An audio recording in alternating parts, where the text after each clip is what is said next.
right, well, welcome. Good evening. This is Mayor Stewart, and I would like to call the regular meeting of the City Council to order and state that all members are present. And before we say the Pledge of Allegiance, just wanted to let you know that we are following COVID protocols and we're recommending that everyone attending wear a mask if you would like. And for anyone that does not have a mask and would like one, we have some out in the lobby. So we're also keeping the exterior doors open so that you can have fresh air and just be a little bit more healthy. So I'll go ahead and lead the council in the Pledge of Allegiance. If you can stand, please stand.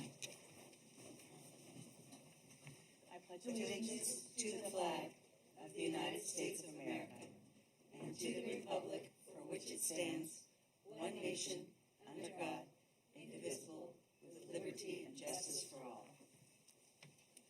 Doors have a lot happening. People know that you didn't hear, but not here. I'm going to say.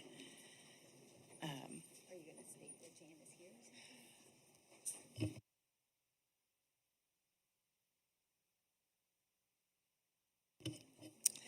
And when I said that all council members are present, just so you know, Councilmember Marks is present in the building. She's just in a remote location. So every now and then she may be texting us, telling us, hey, I have a comment. All right, so we're going to go ahead and start with the proclamations. And first we have a Hunger Awareness Day, and then we have Juneteenth. And I'm going to have Garrett, come on down.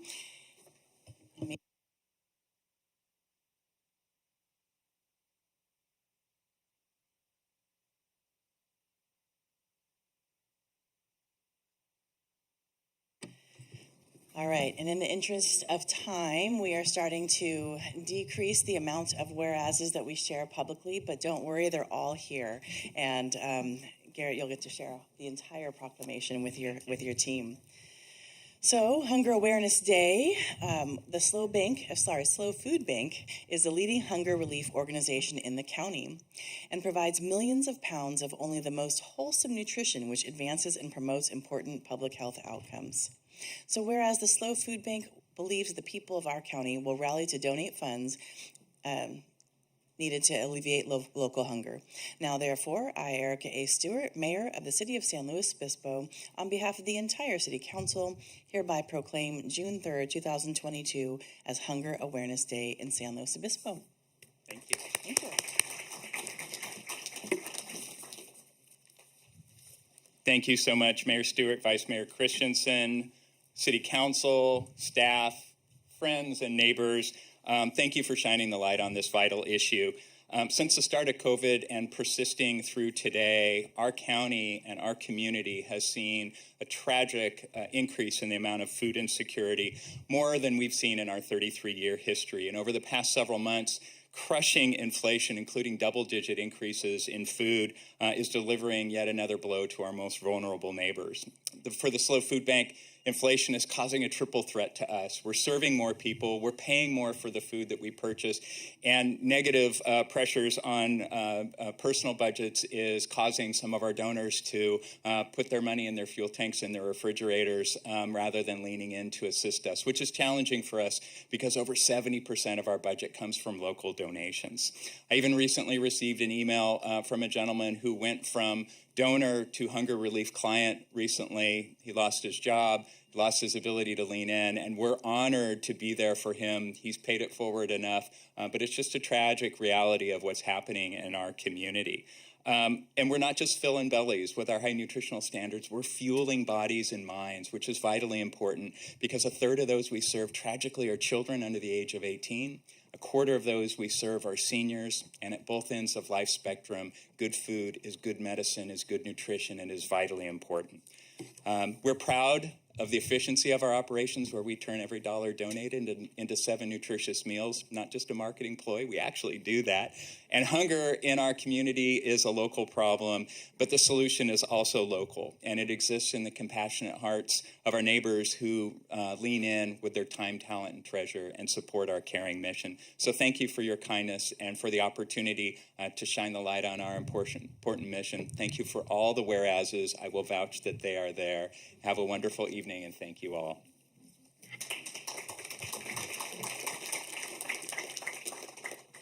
I do always think that $1 equals 7 meals is kind of amazing. So thank you so much. And next, I see Stephen Vines versus Cheryl Vines. If you'd like to come on up, We'll be providing the Juneteenth Proclamation.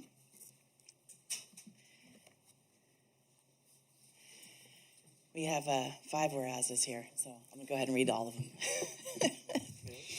So whereas Juneteenth has become the harbinger of the ending of the institution of slavery in the great nation, and Juneteenth embodies the indomitable human spirit of the past and the present and all time. And the celebration of Juneteenth gives us all the opportunity to rededicate ourselves to the true American spirit. And we are citizens that wish to secure the blessings of freedom, justice, and equality for all in this great country of ours. And the collaboration of community-based organizations, faith-based organizations, and local businesses are committed to being part of the solution and guidance in continuing the importance of strength through unity. Now, therefore, I, Erica A. Stewart, Mayor of the City of San Luis Obispo, on behalf of the entire City Council, hereby proclaim the 3rd Saturday in June 22 as Juneteenth Day, and recommending all citizens of the county of the San Luis Obispo of the county, to join in recognizing the importance of this day. Thank you so much. Here's your proclamation. About 3 minutes. Okay. Well, first of all, I'd like to say thank you from the oldest, boldest, roughest, toughest civil rights organization in the United States of America. And this is our 5th annual Juneteenth. And this year, what we're going to be talking, our theme is the next frontier in human development, emotional competency. Because that's really the issue, and as you look at a lot of the things that goes on when you begin to look at oppression and the full range of oppression across sex, across gender, across melanism, because there is no such thing as race, because the only thing different is I got more melanin. And that doesn't make me another race, you know what I mean? Because there's only one race, the human race. So I'd like to thank you. We're going to have a 2-day event.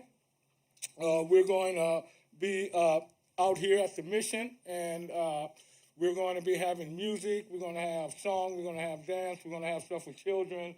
And we're going to be, one of our themes is getting more people to get into the, employment as far as mental health workers. Because I think that's really, like I said, our theme is the next frontier of human development, and it is emotional, competency, because emotional competency gives you the ability to have empathy. If you don't have empathy, you can go shoot up somebody, you can go do a whole bunch of other things, but empathy gives you an opportunity to feel that, the reality of our behavior, and that is that it has a impact on other people. And you get an opportunity to feel that impact in advance versus doing it and then feel guilty, and which is a normal concept in our community. So I'm excited about that. And then on Sunday, we're going to have a movie, and we're going to be discussing the concept of passing. That in our community, the one drop law used to be, if you had one drop, you would be a slave.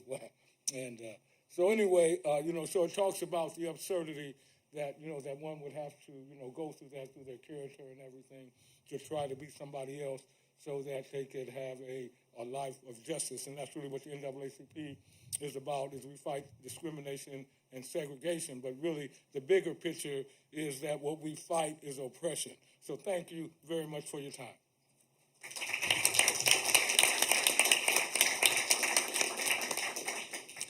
Thank you so much. And next we have Michael Codron. He gets to bring up some staff to introduce them all.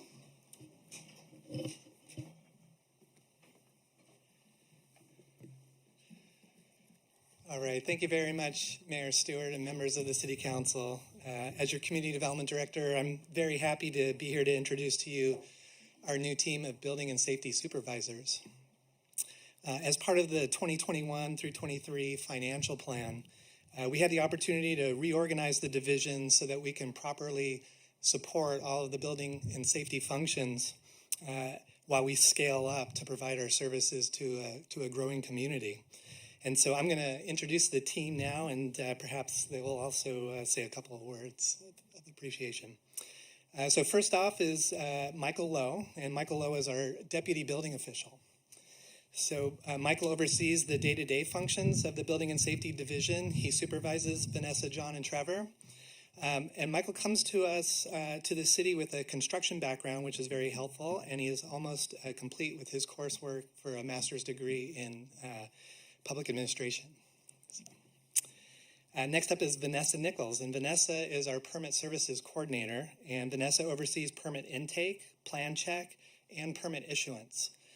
So she's critical to our customer success, and she works extremely hard to coordinate a wide variety of city staff involved in the plan check process to ensure that permits are issued on time and complete and ready to build.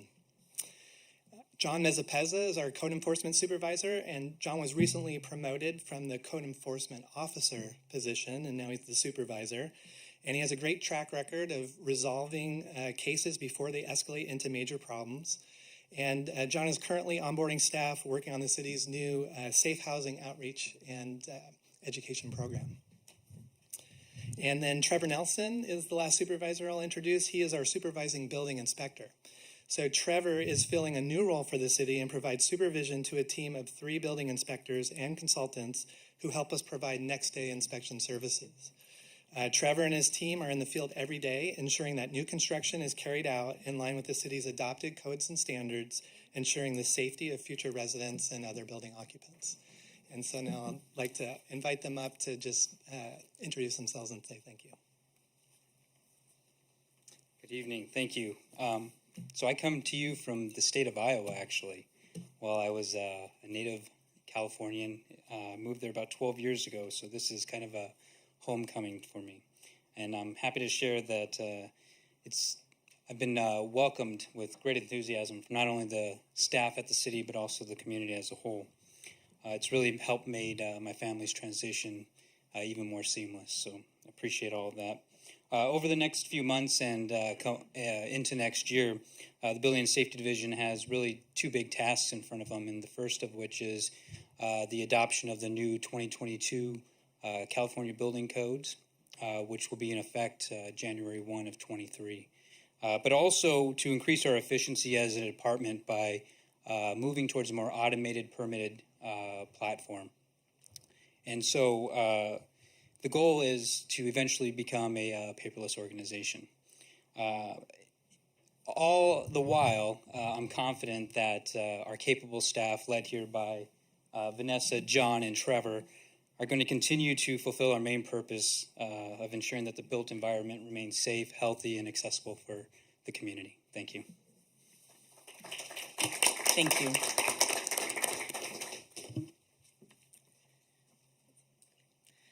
I'm Vanessa Nichols, and I came to the city of San Luis Obispo a little over 5 years ago as a permit technician. Now I'm serving the city as the permit services supervisor. And I just want to say it's rewarding to be able to be a big part of the growing community of San Luis Obispo, and definitely seeing all the new housing and all the affordable housing that we are providing. And every time I issue a building permit or my team issues a building permit, I know we're making a difference for the city. So, and I'm honored to be a part of it. So thank you.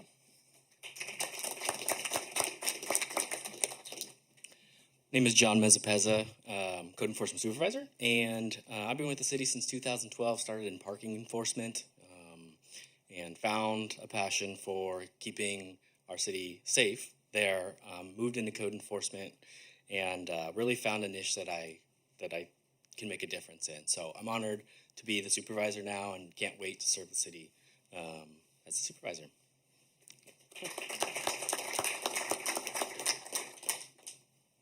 Trevor Nelson, supervising building inspector. So I'm actually new from the city of Burbank. I traded in projects with Disney and Warner Brothers for the beaches in Bishop Peak, and I just really look forward to the role I get to play day to day and all the development going on out here. So, thank you. Thank you very much. Thank you so much and welcome. All right, next we have the city manager to provide the presentation. Great. Thanks, Madam Mayor and members of the council. Just a few slides and updates tonight. Hopefully everyone's had an opportunity to check out the state of the city. We hosted the mayor and myself, along with other council members, hosted both an in-person and online presentation on May 25th. The entire video from that evening is available online, plus also a 10-minute overview. It really captures a lot of the accomplishments over the last couple of years. We've skipped it for obvious reasons during the pandemic, and really excited to showcase that. I've gotten some great feedback from the community who's learned something about the city, and encourage those who haven't taken a look at it to tune in. Really, I think and we'll hear about this tonight, is the city is in a strong position, and we have a balanced budget, and we have some key projects underway, and you can learn about some of those further investments. Moving to the next slide, I want to talk a little bit about the statewide conservation rules, and the statewide changes require the city of San Luis Obispo to implement the actions included in our stage 2 of our water shortage contingency plan, which means that the city will increase programs that encourage voluntary water conservation, continue to examine available alternative water sources, modify internal operations to focus on decreasing water loss, and cease any short-term outside city water sales leases, and implement time of use irrigation restrictions, which are limited to 7 p.m. to 7 a.m. There are some exceptions on limitations of irrigation times, and most of these are already underway, and we are currently not delivering any short-term water outside of the city, and the city staff will continue to perform education and outreach on our conservation rules. You may have heard some of that in local media, and you'll certainly see it on social media as well. Now shifting to latest on COVID-19 precautions. And so health officials, if we could go to the next slide. Health officials now say that the time is now for residents to consider increased precautions, keep gatherings safe, know before you go or gather. If you're sick, stay home, use a mask if you feel it's appropriate, boost your immunity, and remember the basics. And of course, one of those basics is if you're eligible for a booster or haven't gotten your vaccine, right now is the time to do so. So just a healthy reminder, and we do, as mentioned earlier, we have some masks available for tonight for those attending. Shifting to some downtown work, where there is a lot of work that's going to be happening in the downtown, and this continues a lot of our work from 2017 onward, when downtown was a major city goal and continues to be a part of our economic major city goal as well. So we'll be implementing some citywide tree trimming on Choro Street between Lincoln Avenue and Roguet Place, north of downtown. Also on Murray Avenue between Santa Rosa Street and Broad Street. And we're asking that commuters avoid Murray Street from Santa Rosa to Broad Street. And then we'll also be looking at some additional tree trimming on Foothill Boulevard as well. Our overall urban forest program, which manages and maintains about 14,000 trees, and this particular effort that's coming up is West Coast Arborists. And so this is a preview, I think, of some of the tree trimming, and we'll be following up with some more trimming on Higuera in anticipation of some of our other work that will be happening downtown, and we'll be briefing the council and the community over the next few meetings on our downtown paving project. So shifting to the next slide, I want to update the community. Hopefully all of you have received notifications on the topics, and so all electric buildings, and so we're seeking feedback on all electric buildings. And so consistent with the council direction, staff is developing that program, and we'll be returning to the council in middle of July with recommendations based upon the study session. Moving to the next slide, we are seeing a resurgence of interest in our summer camps, and we have lots of opportunities, and we've shared out these slides with the council. And so everything from June all the way through August, intro to sports, traditional team sports, net sports, backyard games, etc. And so you can register at slowcity.org.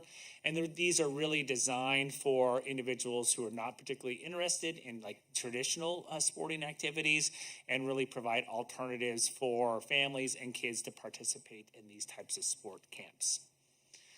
Moving to the next slide, we've got our continued partnership and activation with SLOMA. And so there's another piece of public art that's ready to be installed. It's designed by New York-based artist Camille Hoffman. If you haven't stopped by SLOMA, I would encourage you to go by. Her exhibit is on display, and it is fantastic. It is really an immersive experience, and this piece will be featured. Ribbon cutting will happen this Saturday on June 11th at 10:45 at the SLOMA Museum, and the mayor and other council members will be there. I believe the mayor will be addressing the community. Moving down to the next slide, I want to share with the community that you have fresh compost that's available. So we delivered 2.5 tons of Hitachi Zosen Innova Digester compost. You may not know what that is, but that's the green stuff that you put in your green waste, and we turn it into fantastic compost. And so it's available for you. So if you haven't gotten your fingers dirty yet this summer, you can get some of that high quality compost at no cost, and it's part of our effort to achieve our SB 1383 targets. And if you're not a total government wonk, what that means is our diversion of green waste from the landfill. So hopefully you'll stop by and pick some of that up. I know my family has, because they put me to work to shovel it into the garden. Moving down to the next slide, and this is some work by our team and our new emergency services manager, along with our natural resources team, on reducing fire hazards in San Luis Creek. And so this was a follow-up from some emails that the council received in late middle May when we had a fire. So we've had some focused fuel vegetation reductions. We've done a fair amount of communications, and I know a community has reached out to the council. Our efforts are really to kind of arrest and try to address those ignition source reductions, looking at fuel management. We are really excited about all of the funding that's coming down from at the federal and state level from the Fire Safe Council. And Chief Agson and Mr. Blattler have been working on securing that funding. And we've also been working on mapping with our whole team to identify those potential areas where we have the greatest amount of risk in that urban wildland interface. So if you see this activity happening, this is stuff that's planned work and really designed to make sure that we're trying to mitigate risk to the extent feasible. Moving to the next slide, we hosted, along with other agencies throughout San Luis Obispo County, 16. And we, from our own city, we had the fire department, rangers, and police that hosted a job fair on May the 23rd. We had over 400 people participate in attendance. And so it was so great to hear reports from the team out there, people, young adults who were interested in public service, just out of high school or still in high school, looking for careers in a variety of different agencies, and they were able to shop around their resumes. And we had recruitment and advertisement that happened not only in the high schools, but in Cuesta College and Allen Hancock and at Cal Poly University. So you'll see more of this happening, and I know that our HR team is looking to have this happen as well, and some of the other non-public safety departments. Moving to the next slide, just want to remind the council, and I invite Chief Scott to come up, that Cal Poly Commencement is going to be happening this weekend. And so it is upon us, and many of us forgot that this type of activity happens, so I'll turn it over to Chief Scott. Thank you, Mr. City Manager, and thank you, Madam Mayor, members of council, and thank you for this opportunity to brief you on the upcoming graduation at Cal Poly. So yes, it is. It's going to be a large event. We're expecting crowds up to 50,000+ people in our community. Graduation will kick off this weekend at 8:30, end about 6 p.m., and this will be on the 11th and 12th. Ceremonies will be out at Spanos Stadium, and we're, again, expecting pretty large numbers of people into our community, which is good for downtown. With that, we'll have bars that will be open about 6 a.m., so some people will be participating in those activities as well. Significant street delays and closures. We're going to have Highway 1 at Highland will be backed up, Santa Rosa intersections, Foothill at California, as well as our downtown core. There will be a street closure at California Boulevard, at Campus Way and Perimeter. And with that, we're also going to have messaging out on our message boards, just letting people know to expect delays. Staffing with the police department will be upstaffed over this weekend, as well as our partners in the fire services, and we're in constant communication with our counterparts over at Cal Poly. So we want everyone to have a safe and enjoyable weekend, and we'll be out there making sure that everyone can get back to and from the events in a safe way. Happy to answer any questions that you might have. Thanks, Chief Scott. Thank you. Moving to the last slide, just want to then share some good news. And Downtown Slow, in partnership with the city, is happy to announce, along with other many sponsors, the 26th annual concerts in the plaza. This summer, the community will be gathering in Mission Plaza every Friday evening for 10 weeks of some local bands, singers, and songwriters. So the 2022 series runs from Friday, June 24th through August the 26th. And the singer-songwriter acts began at 4:30, and the main acts will run from 5:30 till 7:30 p.m. Just as a reminder, Concerts in the Plaza is the largest free concert series in the Central Coast. It's certainly a beloved event, and it features local musicians dancing and the opportunity to see other community members. They're all free to the public, and it is family-friendly. So with that, Madam Mayor, that concludes my report, and we're happy to answer any questions. Great, thank you. Are there any questions from my colleagues? I think there's Councilman Pease. Not a question, but I did want to make sure to add on that it's election day, and folks have until. Were you going to say something about that? Just that polls are still open till 8 o'clock tonight, so there's still time to get your votes in if you haven't already. Great reminder, thank you. And also on the commencement slide, it is also San Luis Obispo High School graduation the same exact day, or same exact weekend as Cal Poly, which doesn't always happen, but this year it is. And I will be sitting in the chairs waiting for my son to walk across the stairs, or walk across the stage. So really excited about that. All right, so before we get going on the agenda, as everyone knows, I think there's a lot of people here to talk about parking or budget items. Oh, yes, thank you. This is not that chance yet, but we're going to have public comment in a minute. And Councilmember Marks, do you have any comments or questions on the city manager report? No, I do not, and thank you for asking.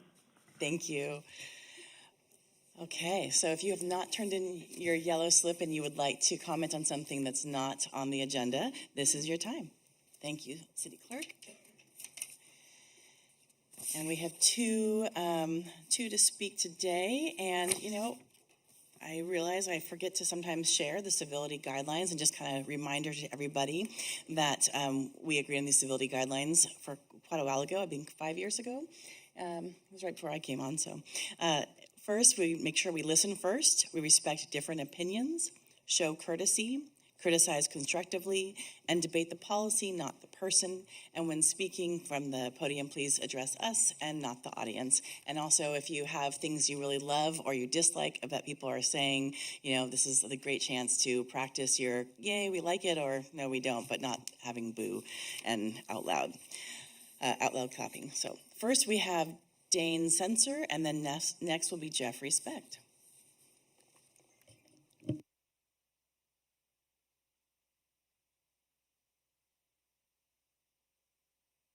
Go ahead and press your button on the microphone right below it. Perfect. Sorry. Thank you. My name's Dane Censor. I'm from Paso Robles, and I'm here on a very serious subject, and it's regard to an Officer Etherton who some time back, I believe, committed perjury in a report against me, which eventually got me a criminal assault charge, which in turn was dismissed against me. And last May 10th, I called and I wanted to file a complaint against him. And the receptionist got me, and she referred me to hold, and they directed me, and an officer entered, and his name was Lieutenant Farr. Now, I don't know what the protocol is, but I think the protocol was improper, what he did. He said, I'll handle that. He said, I told him what happened, what I wanted to do, and he says, I'll get back to you next week. Well, next week I found out that Lieutenant Farr is a friend of Etherton. I don't think that's proper protocol. He didn't identify himself in internal affairs, and I think there is a protocol for filing a complaint against the officer. The report's out there. It's very clear. My complaint, I think I have substantial evidence that he did commit perjury, and when you commit perjury in a criminal complaint against somebody, that is a felony, and I do not believe he should be in service right now. So I would really like this. I'm glad the chief of police is here today. Maybe he could look into this, because this is not the proper protocol, okay? You have to file a report, and he didn't identify himself as internal affairs. That is not correct. And I understand that he is a friend of Lieutenant Etherton. And so I would like somebody to investigate this, or give me the proper protocol, who I can talk to, so I can properly file the complaint against this officer, because I really believe that he perjured himself against me, and eventually that case was charged against me. In turn, it was dismissed against me. So I believe I was right. Okay, so it's a very serious accusation, but I still want a proper protocol and a way to defend myself, because I believe Officer Etherton, and I have the police report and everything, improperly charged me with a perjured police report. Thank you very much. Thank you, Mr. Censor. And hopefully, Chief Scott, you can assist. Thank you. Thank you, Jeffrey. Good evening. My name is Jeffrey Specht, lifetime resident of San Luis Obispo. It's nice to see you, Madam Mayor Stewart. Tonight, I am here to talk about the parking structure and the raising of parking fines, doubling everything. So, Mr. Specht, at this time, this is not about the parking fines, because that's later on in the budget, and so you can go ahead and talk about that at that agenda public comment. You can talk about anything you want for public comment, right? It's for items off of the agenda, not on the agenda. That's what this public comment period is for. Thank you. What I would like to say is our elected officials need to listen to their own conscience and not staff. Staff is leading you folks the wrong way. And gouging we the people, instead of coming up with creative ways to generate money, is not serving the people, we the people. City Hall, on many different issues, needs to take their hands out of our pockets. You need to find creative ways to generate money that are going to serve we the people, not take advantage of us, not take advantage of our hardworking business owners who spend a lot of money for rent and do not want to close down. Of course, a nightlife will never close down. They're there forever. We got Cal Poly and Cuesta to support them. Again, taking advantage of their parents, their money. We need elected officials that are accountable and will serve we the people, not steal from them. Get your hands out of we the people's pocket. Do the right thing. Follow your heart. when you do any of your voting, do it for the people. That's who put you in office. That's who elected you. That's who you need to be serving, all of you. Erica, I know you do your very best to do that. You listen to people. I've been saying that over and over. What I'm concerned with is our staff. I believe our staff is leading you folks completely the wrong way. Thank you. Thank you. Any other city clerk? No, they're not. Thank you. Okay, next we have the consent agenda. And the consent agenda is for calendar items that are consist of matters that are deemed routine and non-controversial by staff. Unless a member of the council wishes to pull an item for consideration, all items will be approved by one motion. Anything you'd like to pull? Councilmember Marks? Oh, sorry. An item, but I would like to comment on 5. Let me see.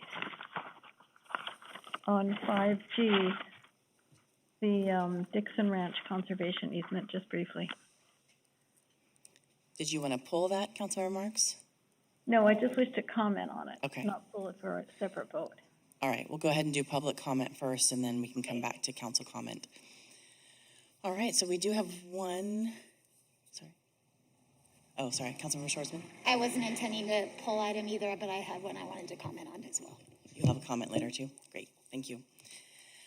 Okay, so first we'll do a public comment on any items that are on the consent agenda. I have one comment, so if anyone else has anything else they would like to comment on the consent agenda, this is that great time to come up.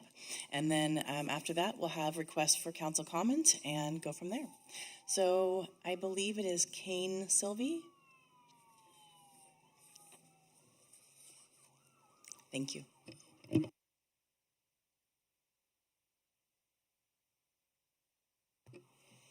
Mayor Stewart and Council, my name is Kane Sylvie. I'm the Conservation Project Manager at the Land Conservancy of, my name is Kane Sylvie. I'm the Conservation Project Manager at the Land Conservancy of San Luis Obispo County. And I just wanted to say thank you for your support on the Dixon Ranch conservation easement, and it's a project we're really excited about. So, thank you. Thank you. Any other public comment, City Clerk? No, they're not. Thank you. We love technology so much.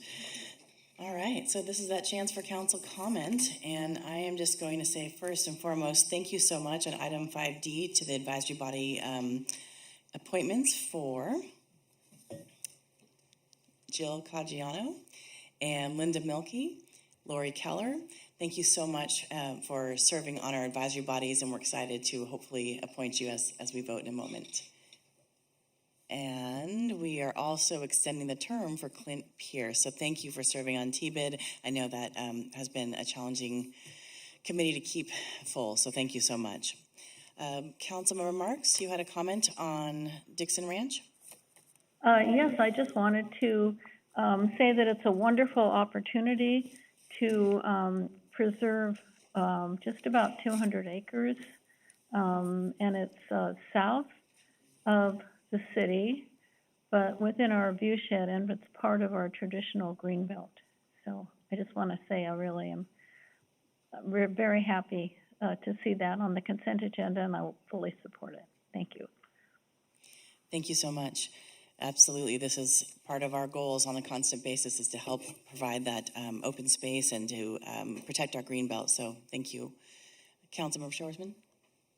Yeah, my first comment was on 5G also. I just, to point out to the public that is the opportunity to conserve 200 acres for the bargain price to the city of $100,000. So grateful to have the partnership of the Land Conservancy on that. And then also wanted to draw attention to 5H because it's pretty remarkable that staff have been able to get a $12.3 million grant to fund our transit program for 3 full years, allowing us to use those transit funds for other improvements, support electric buses, charging, whatever we need to, because we've got the program fully paid for 3 years. So it's pretty outstanding. I just wanted to point that out.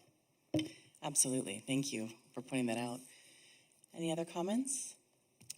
All right. Is there a motion? Vice Mayor Christensen. I'll move consent. Second. Councilmember Shorsman. I'll second. Roll call, please.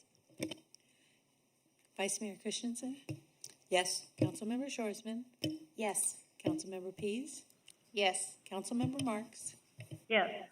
Mayor Stewart. Yes, motion passes 5-0. Thank you so much. So now we go into only one item on the agenda.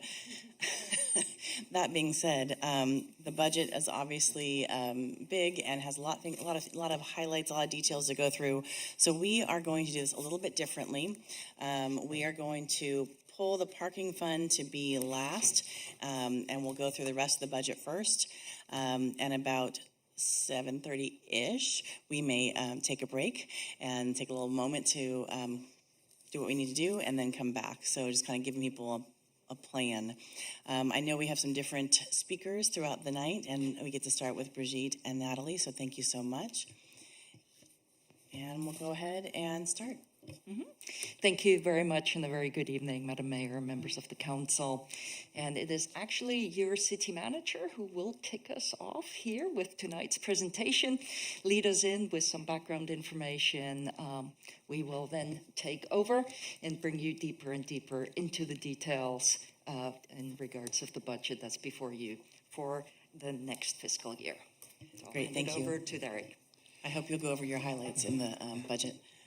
Great. Thank you so much, Madam Mayor, members of the council, and thanks to all the city staff. This is a big effort for us to bring forward the financial plan supplement.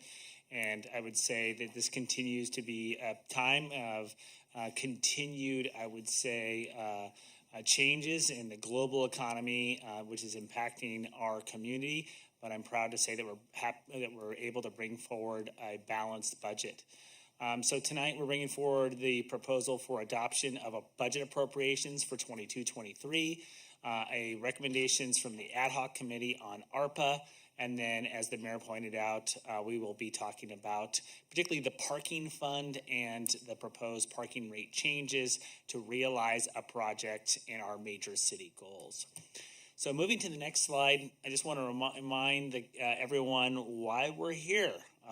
Staff does not freelance on the budget.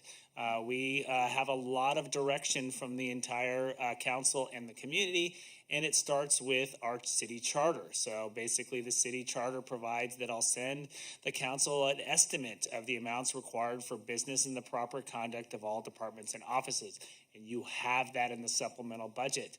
Section 803 in the charter provides that the council shall hold a public hearing on the proposed budget in which interested persons desiring to be heard shall be given the opportunity. That is the purpose of tonight. Then we have the financial plan objectives, and so those link resources to community needs and council goals and establish is the program policies and goals. And so that is really your major city goal work program efforts, and I'll talk about those tonight because those are the guiding lights, and that really begins with the community. The community helps shape those major city goals, and then this second year of the supplemental budget process is by way of the appropriations. Why do we have a 2-year budget process? Because it reinforces the importance of long-range strategic planning. And this really comes into play tonight as we talk about the parking fund and the enterprise funds. But it's important for all the funds, and even more important right now as we see interruptions and challenges with supply chains, challenges with the labor market, and we see uneven recovery in here in San Luis Obispo. And so the second year budget is really, we also have an opportunity to review the progress on the first year and to approve appropriations for that second year. So moving to the next slide. So we've got 5 recommendations for you tonight. The first one is to adopt the budget, which is via resolution. The second one is to adopt a resolution specifically related to the American Rescue Plan Act, or ARPA, for a total amount of just over $13 million, but it's specifically $1.5 million is recommended by the Council Ad Hoc Committee. The third, fourth, and fifth recommendations relate to parking, and we're going to spend a lot of time tonight working through those, and Matt Horn, our Public Works Director, will walk you through those. I'll just point out for everyone tonight, you'll see at the very bottom, there's a little wayfinder for everyone to track where we're at. So if you find yourself falling asleep, dozing off, or want to come back, you can look at this little wayfinder, and that little green box will track along through tonight. And then we'll be stopping at each one of those points for the council to ask questions. So we don't want to go on and on and on, have to circle back. And so if there's immediate questions that come up, we invite those questions from the council. So with that, we'll go to the next slide. So we're bringing back COVID Mountain because we're still on that journey. Many of you remember COVID Mountain and really this, I think, adventure that we've been on with the community and the support of the community. And we were trying to figure out when we were going to get to the top and start descending down. And what we've seen is that this mountain has lots of undulations. It has other hills and valleys along the way. And just when we think we're through it, we understand that there's more challenges. And anyone who's done some mountain climbing understands that the journey to the top is just half the journey. And you have to maintain stamina and also be cautious as you come down. So we have really moved forward over the last couple of years cautiously, but we remain optimistic. There is some uncertainty about that. We heard that today from the Fed chairman talking about inflation. We certainly see some volatility in the labor market and in the financing market. We have those new challenges of hyperinflation, labor and supply shortages. We're seeing that across the board, and we are seeing those as related cost increases.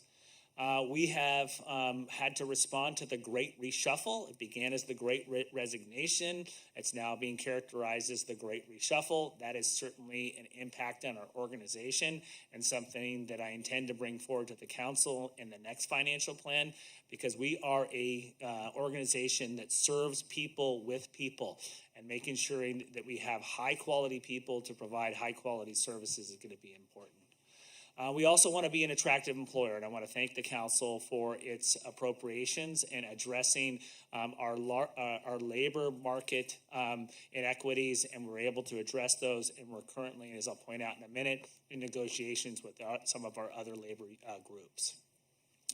We have been very fortunate to be supported by the American Resource Rescue Plan Act and state and local fiscal recovery fund. And we've done some fantastic things with those appropriations.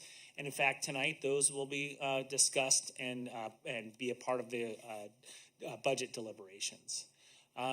Tonight, we've also are looking to continue that balance between service delivery on programs and our capital improvement plan. And so we enjoyed the support of the community with Measure G20. And so we've been able to expand services to meet a lot of the needs for major city goals. And at the same time, we're investing in legacy projects. And some of those legacy projects are in various different stages of your capital improvement program.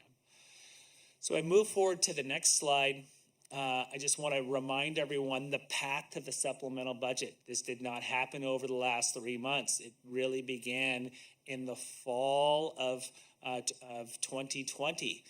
And then it began in earnest in 21 and really began with community input, those major city goals. We took a fair amount of work and deliberations in developing forecasted economic and financial impacts.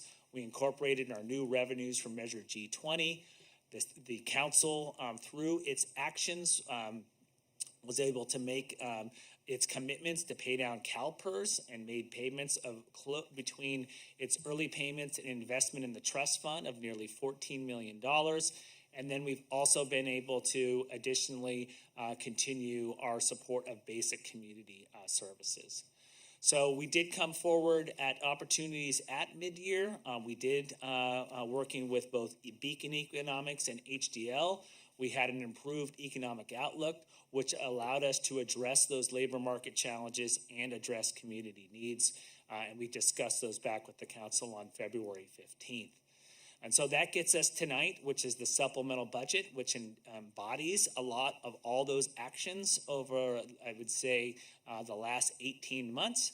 And so as we move to the next slide, I just want to remind the council of the major city goals and just some of the accomplishments that we've achieved. I love this Venn diagram because it really shows the relationship and synergy and how the different parts of our work program work in concert to support the various different efforts. And so I'll talk about some of those. We have the establishment of the city's first DEI office. We've updated our zoning regulations for housing and housing implementation. We provided support for homelessness efforts and are establishing and launching our first mobile crisis unit. Just before tonight, I was texting and emailing with Chief Agson. That's happening tomorrow, which will be a paramedic and a social worker out on the streets and providing direct support to those that are in need.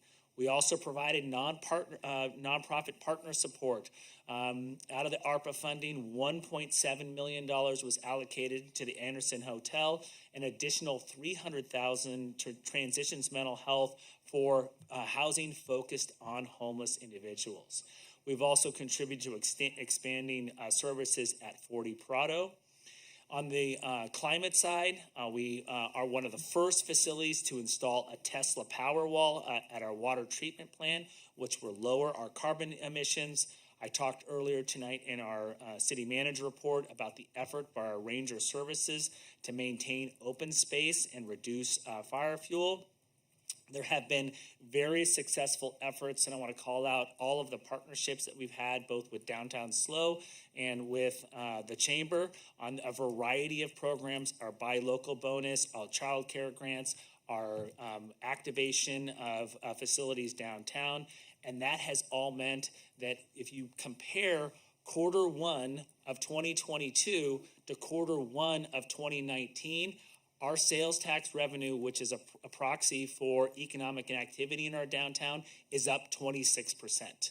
And so you'll hear about this tonight, that we have seen a rebound in our economy, and we'll talk about that, and we'll have the ability to look back at how our downtown is ultimately recovering. So with that, if we move to the next slide, looking back on 21-22, a couple other things. We've got the opening of the Miosi open space, the downtown paving project, our railroad safety trail project, which opened up. We had our benchmark compensation study. I've talked about the mobile crisis unit, and so many items that we've been able to address because of the community's support and ultimately the council's guidance and direction. And so we look forward to that continuation as we walk through the supplemental budget tonight. So with that, I think at this point, I turn it over to Brigitte Elke, our finance director, and Brigitte and Ms. Harnett are going to walk the council through the presentation. You'll have other speakers come up tonight that have specialized in different pieces of the supplemental budget. And as the mayor announced earlier, we'll wrap it up with the parking. And before we go any further, I just want to honor what I said earlier. If there's any questions on what I've stated, I'm happy to answer those now, or we can proceed with the presentation. I do have one question. You mentioned the 26% increase in sales tax revenue. How does the local revenue measure that was passed factor into that? That's a great question. It's not a 1-to-1 ratio. So I'm going to ask Ms. Elke to hop in here and talk a little bit about that. Yeah, so when we actually track sales tax, we consider both of them, the general sales tax, which is also referred to as the Bradley-Barnes tax to the city, but then also the local revenue measure. As they track relatively closely, they have a little bit different applications in regards when the tax applies. And we also do not lose local revenue or the local sales tax measure to the pools, which is largely the online portion of the Bradley-Barnes. So generally speaking, it tracks a little bit better than the Bradley-Barnes, and so, but relatively close to the percentages overall. Thank you. All Alrighty, thank you very much. I'll continue the presentation now. We are still in a little bit of the background information in regards of the budget before you. So when we're actually considering the budget, we need to look a little bit back to also February of 2022, when the council received the mid-year presentation. We come to the city council on a quarterly basis to inform you where the current budget is going, how we're tracking with our revenues and our expenditures. But generally speaking, at mid-year, we take a much deeper dive. We provide a updated long-term forecast. But it's also at mid-year where you have the information from your audited financials, because we usually complete that audit by the end of the calendar year.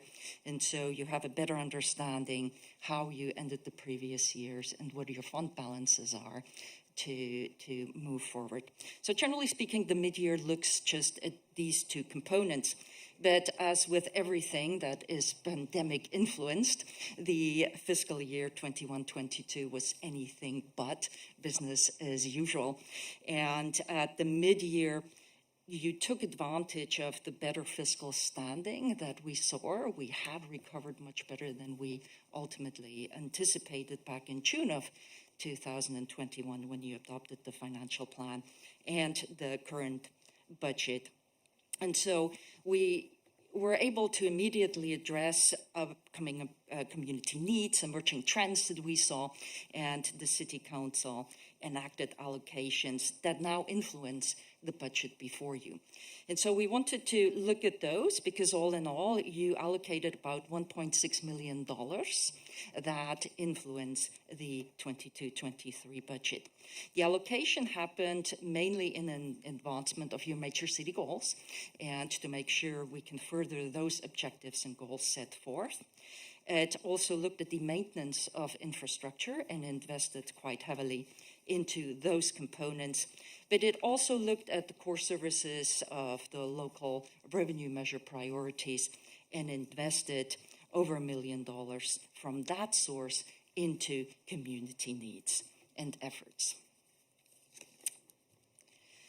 Now, your city manager has already addressed the great reshuffle. And this is most certainly an issue that the city is not immune to. We have also experienced the challenges that are currently felt throughout the community, the state, and the nation in the labor markets. So with the current situation, we have about a 13% vacancy rate. That's about 59 positions. And continue to see that people are considering with their jobs their life-work balance and to seek maybe different opportunities that align better with their core values. In order to address some of those challenges, we actually did take the opportunity to survey the city employees and see how they're feeling. This is also in an effort to look at the current pilot program for work from home policy that we have instated with the pandemic, where we had shelter at home and people had to work from home, and we continued that on. And it's still under the pilot and is being evaluated. But the survey ultimately showed that most of our employees, and from the 460, actually 269 responded, about 63%, they feel well supported by the organization. They enjoy the work-life balance that also the work from home policy has afforded them. They also feel that they are equally productive in both environments and can actually fulfill the obligations that come with their job, as about 64% of the employees that responded are not working in the field, so are not bound to that type of work. It also necessitated the review of the compensation that the city is currently providing. We do periodically update the study that underlies our compensation structure. And this was a great opportunity to update that and to better understand where we find ourselves. As a service-oriented organization, the city relies heavily on its employees to come through on the programs and the services to the community. And so the city wanted to make sure that all our objectives still align with the compensation packages. Ultimately, the compensation study that was done for management as well as the San Luis Obispo City Employee Association's employees revealed that as an average, we were about 8.5% below the median. However, that ranged anywhere from 5 to into the double digit, depending on the position that was reviewed. The 8.5 really is a reflection of the average that we saw through the study. And given the importance of, with the great reshuffle and everything we're seeing, the pressures of the labor market, to not only attract but retain experienced and qualified employees to deliver those services that the community ultimately expects from its city organization. And also given the improved fiscal forecast that we had presented to you, and we continue to see a positive trend, the council ultimately approved wage and benefit changes to the management level employees back in April, and we're still in negotiation with the city's employee association. Those negotiations remain ongoing. Now, like every budget, there are certain assumptions we make with the overall financial forecast. And given that we're still seeing certain influences from the pandemic, most certainly what we see today is a little bit different from when you adopted the financial plan. Again, the financial plan adopts both years, but it does not appropriate the second year, which again gives us the opportunity to come back to you and look at the needs of the organization and the fiscal circumstances the city finds itself in. However, we need to consider that, so it's still influenced by the pandemic. There are most certainly different influencing factors than what we had back in June of 21, where we just came out of the lockdown and started to open up the economy. But when we look at the overall financial forecast, it does not assume an actual recession, but most certainly a cooling of the economic activity into the outer years.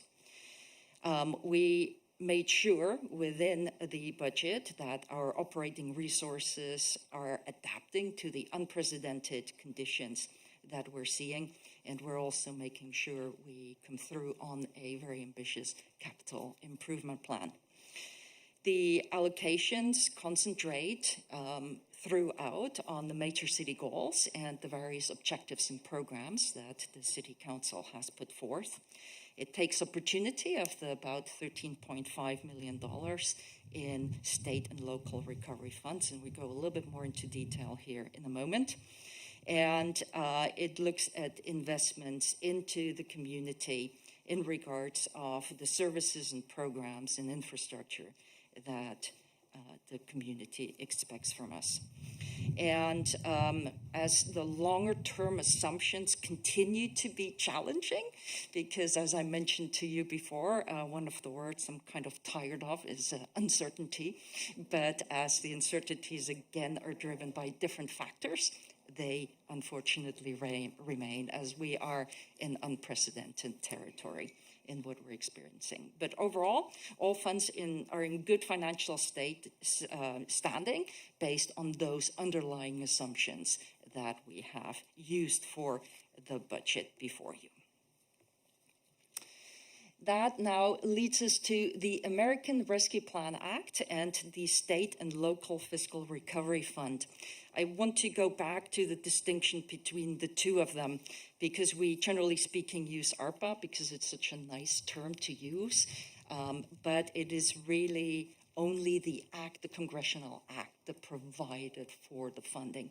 And it is the State and Local Fiscal Recovery Fund that then gives us the funding as a municipal corporation. When we look at back in June of 2021, when you adopted the financial plan, we included $8.9 million in those state and local fiscal recovery funds into the budget. Back then, because the city provided extensive support for pandemic recovery to the community and used it to offer services and programs in that spirit, we used the $8.9 million to largely backfill the reshuffled capital program by moving the funding into the Infrastructure Investment Fund, from where it gives the council the most flexibility to then use it. But the underlying idea was to bring it back into the capital realm from which we took the money to do the recovery programs. Subsequently, the city actually learned that it would receive $13.5 million, a little bit more than $13.5 million, through the ARPA Act. And we received those in 2 installments. We received one back in July of 21, and now we'll receive the second installment this July of 22. Given that difference, there was about $4.6 million that remained unallocated from the original financial plan to the then final amount that we were allocated.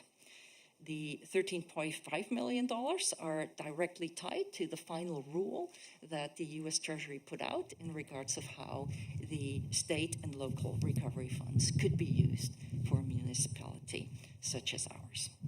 So back in March of 22, we came to the City Council to provide some information in regards of what that final rule said and how that money could be used. And back then in March of 22, the City Council took $3.1 million and allocated it into the Infrastructure Investment Fund. Some funding went to the Human Resources grants to augment that annual allocation, and $2 million went into housing and homelessness in order to allow, as the city manager has also outlined, some of the buildings that will directly benefit people who with lesser means and people who have experienced homelessness and are mostly affected by COVID-19. At that point, also, the City Council decided to form an ad hoc committee to look at the remaining $1.5 million that have still not been allocated and see whether there were any other opportunities that would serve the community best. So the ad hoc committee met over 3 different meetings to look at the possibility for that $1.5 million. Ultimately, the ad hoc committee looked at 2 different components. One of them was the broadband funding. As with so many other items, the pandemic really showed the need for good coverage throughout a community and making sure that everybody can come through on those obligations, be it working from home, be it schooling from home, with so many schools actually also shutting down and having pupils learning from home. And they relied on that access to be able to fulfill their learning and homework.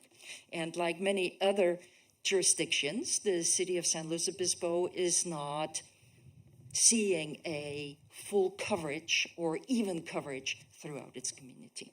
Your ID department actually researched what the coverage is within the community and presented that to the ad hoc committee.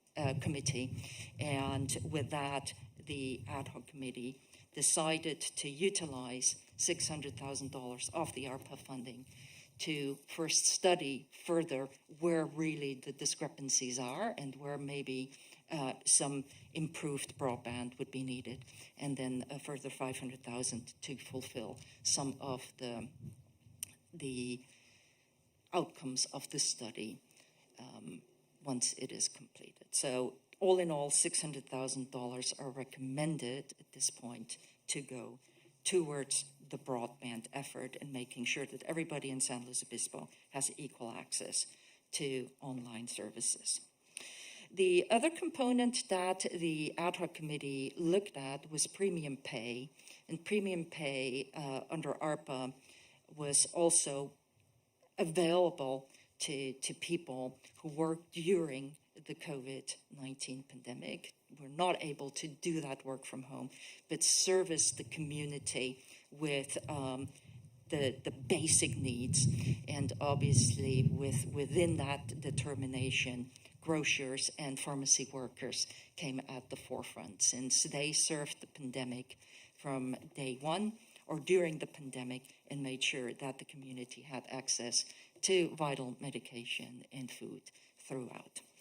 And during those deliberations, we presented to the ad hoc committee some research we had done with other jurisdictions to actually see how they used premium pay. Did they use premium pay? If they did, how they used it.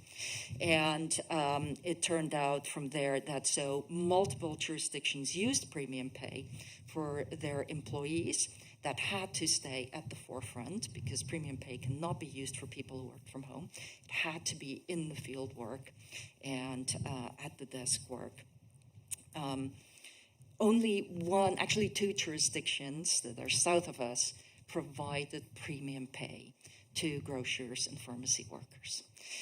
We were able to reach out to one of the jurisdictions and learned more about their program. We presented that information, which is also included in the report, to the ad hoc committee.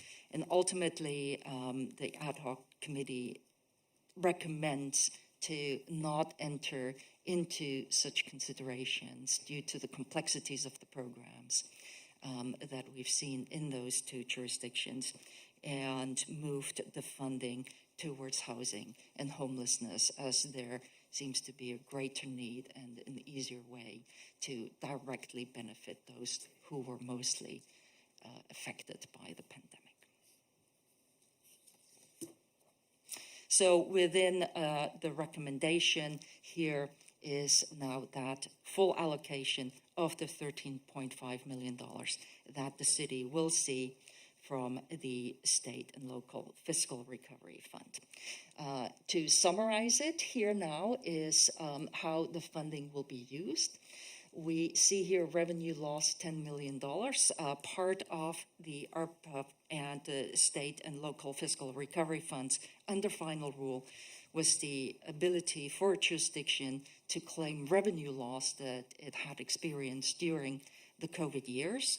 For the city, the flat amount of $10 million that the U.S. Treasury allows was a beneficial use. And with a revenue loss claim of the $10 million, it affords the city to utilize these $10 million for general government services without further explaining or demonstration of the use. So under that, the funding now divides into $9.9 million to backfill the capital program, and the funding going into the infrastructure investment fund again for the most flexible application of the funding, and $100,000 to augment the grants for health and human services under the Human Relations Commission. The remaining $3.5 million, and I've put here the exact amount that we actually received because it's a little bit more than the $3.5 million, are now divided between the housing fund or affordable housing for low and very low income eligibility with about 2.9, just short of $3 million, and the $600,000 into the broadband effort again to make sure that everybody in the city has equal access to online services. Now on the top level, and your budget analyst will go in all the Ms. Elke, details. just sorry to interrupt. Yep. Just want to make sure we pause there as Oh, we yes. move to the next section to see if there's Apologies, any yeah. questions from the council on the ARPA section. There are no buttons. Councilmember Marks, do you have any questions so far? No, I think I'm pretty clear on what she's talking about, so thank you. Great, thank you. Okay, no other questions. We continue on with the consolidated financials. So that's now at the top level, looking at the appropriations that are before you with this budget. If we're looking at the expenditures, we see that the budget for 22-23 allocates $179 million throughout the major funds. That is $5 million up from the adopted financial plan, and that is largely due to the augmented expenditures within the general fund. We see that the water fund also has a little bit more. That is largely driven by the cost increases that we're seeing. The water fund is tremendously affected by the increases for chemicals and electricity, as the water treatment plant is outside of the city's jurisdiction and cannot take advantage of the community electricity that the city at large benefits from. The sewer fund has a lower allocation. That is largely because of the wharf or the water resource, I can't even say it, water resource recovery facility. Thank you very much. I don't know how many times I've said this, but it just didn't want to come out right now. Is a little bit changing there, and so the allocation for this very fiscal year is a little bit lower. We see also changes in the parking fund in the allocation. That is driven by another capital project that's assumed to start up here in earnest with the new parking structure. And the transit fund has also an augmentation. That is due to the ARPA funding. Now we're talking about American Rescue Plan Act funding directly, as there was funding available through the Act for transit operations, and the San Luis Obispo Transit Fund was able to capture some of that funding, and that's now incorporated. There's no changes to the special revenue funds that you have, which is the Tourism Business Improvement Fund and the Downtown Business Improvement District. Now, the expenditure is obviously funded by revenues that the city receives. Those are various tax and franchise income funds, as well as fee for services and fees for the enterprise funds that they collect. We see that the adopted financial plan had looked at $169 million. This is now up to $178 million that this budget now allocates. Again, that is largely due to changes within the tax and franchise revenues that come in much more positively than we had assumed back in June of 21, when too many uncertainties were still surrounding the recovery. We see that the general fund fee revenue is also a little bit up, pretty much status quo in the water and sewer enterprise funds, and also the parking fund, but again, transit benefits largely from the available funding from the federal government, and now looks at about $11 million for next year, and the assessment revenues are up just slightly, up to $2 million. With that, I'm pausing again to see whether council has any questions in regards of the consolidated financials. Any questions so far? All right, I'm going to put us on a quick break and to have a glass of water, and we'll see you all in 5 minutes. Okay, thank you so much for everyone taking a little break. And we'll get to go back to the general fund from Brigitte Elke. Yes, process, and I'll actually hand it over to you, Principal Budget Analyst Natalie Harnett. She will take you deeper and deeper into the details of the budget. Thank you, Brigitte. Yes, so I will walk us through the general fund, the water and sewer funds, and the transit fund. I know some of this financial information can be kind of a lot to grasp over the presentation, so if you have any questions, just feel free to ask afterward, and we'll cruise right through it. So what you're looking at here is the 5-year forecast for the general fund. The two bars that are a little bit darker colored are the 22-23 proposed budget. You'll see that they are about as even as it can get, which represents that we do have a balanced budget. The 23-24 goes down slightly. This is just because of the ARPA funding, which was distributed during the 2 financial plan years. That will be going away in 23-24, so there's a decrease in revenues and expenditures. And then we see gradual growth through the outer years of the forecast. Down here in the bottom in the green, we have the undesignated fund balance. This is the revenues over expenditures minus any amount that is reserved or restricted in any way. So for 22-23, we have an undesignated fund balance of $301,000, which in perspective is less than 0.3% of the budget. So pretty tight. Taking a closer look at general fund revenue, these are the city's tax and franchise fees, which make up the bulk of the general fund revenue. We see an increase across all of the categories, specifically in sales tax, and you'll note that local revenue measure G20, starting this current fiscal year, actually became the city's top revenue source. We see a slight decrease in cannabis tax, and then some increases in gas tax and TOT as well. Oh, and this is based off of the original budget that was presented in the financial plan. Should have clarified that. Next, we have the general fund fee revenues. So this is mainly fees for service or miscellaneous revenues related to general government or grants and subventions. The most notable change is in development review.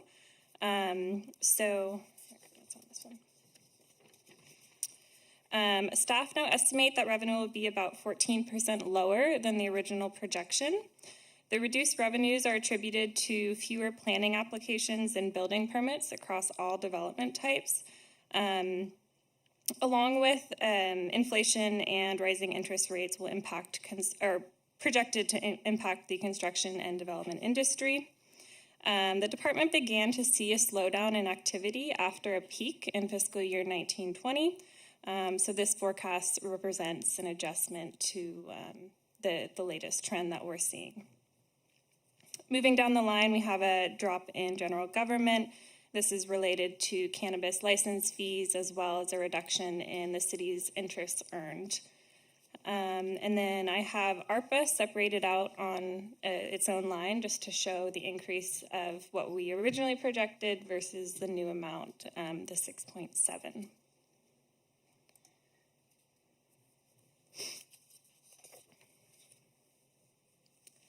Looking at operating expenditures, this is broken down by type. Overall, we're seeing a 4% increase in the cost to deliver services, or about $5 million from the originally projected budget. The majority of this is from the 5% increase in staffing, and this was due to the approved parameters from February that Council approved for the equity adjustments and cost of living increases. We see some slight changes in other operating and contract services due to a handful of budget augmentations, which I'll go over shortly. And then the other changes are due to anything that was approved at mid-year. I did want to note that these are only operational costs, so Council's ARPA allocations as well as debt capital expenditures are not included in this table. This graph represents the same data, just split out by department or department group. Public safety remains the city's largest cost. That's fire and police. We have community services, 35%. That's going to be public works, parks and rec.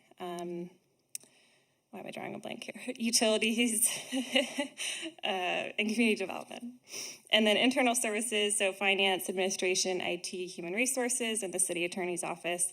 Non-departmental represents some of the equity adjustment parameters that were approved, but they have not been either distributed to the departments because we don't know the exact amounts yet.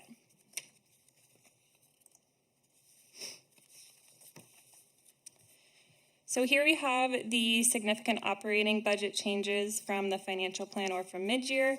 They're really not all that significant. There's a couple that I'll point out. So the capital maintenance supervisor and the solid waste position, these are both positions that are funded, basically already funded in the budget. The capital maintenance supervisor was included in capital in that CIP augmentation allocation that was set aside. So this is just allocating that into operating in order to support the capital improvement plan. And then the solid waste position, this is going to be offset by revenue. So that's an increase in the AB 939 and SB 1383 that Derek was referencing earlier. We have a handful of other adjustments, all in all, $363,000. Local revenue measure is considered a general fund revenue, but it's reported out on separately based on the priorities that were established by the community in the measure. The majority of local revenue measure funding helps support the capital improvement program, but it also helps fund operational activities throughout the city. The top three budget areas by priority are community safety and emergency preparedness, safe and clean public areas, streets maintenance, and transportation. And then the table at the very bottom gives an overview of the revenue forecast for local revenue measure. So we see some growth in that, and that corresponds with the respective amount that is available for allocation into expenditures. The insurance fund is a subfund of the general fund, and it's used to pay the annual policy premiums for liability, workers' compensation, special events, volunteer, and property insurance. The general fund allocates money into the fund each year.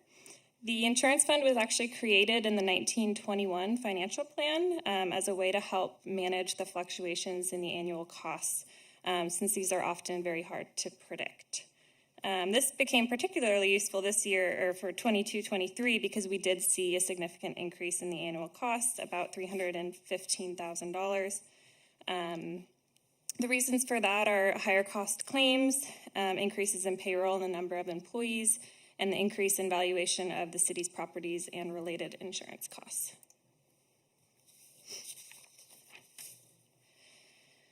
The city's appropriation limit is based on the GAN spending limit initiative, a state constitutional amendment adopted by voters in June 1979.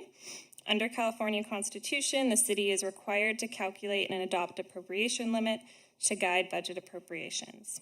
The limit restricts appropriations from tax revenues by state and local governments. The proposed budget is well within the limit. We have an appropriation limit of $85.6 million, and the appropriations within the budget that are subject to the limit are only $65 million, so it's about a $20 million variance.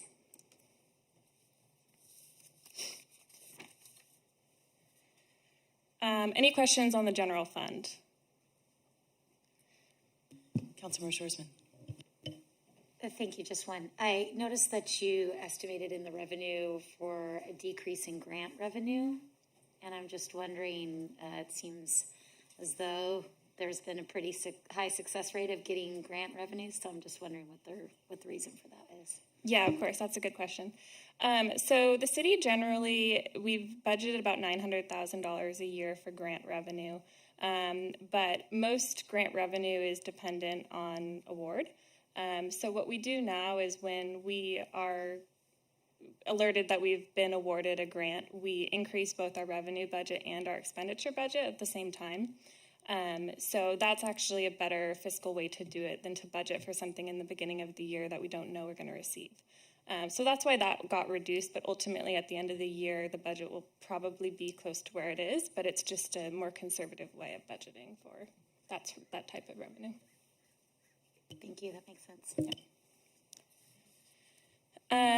So moving on to utilities, the water and sewer funds.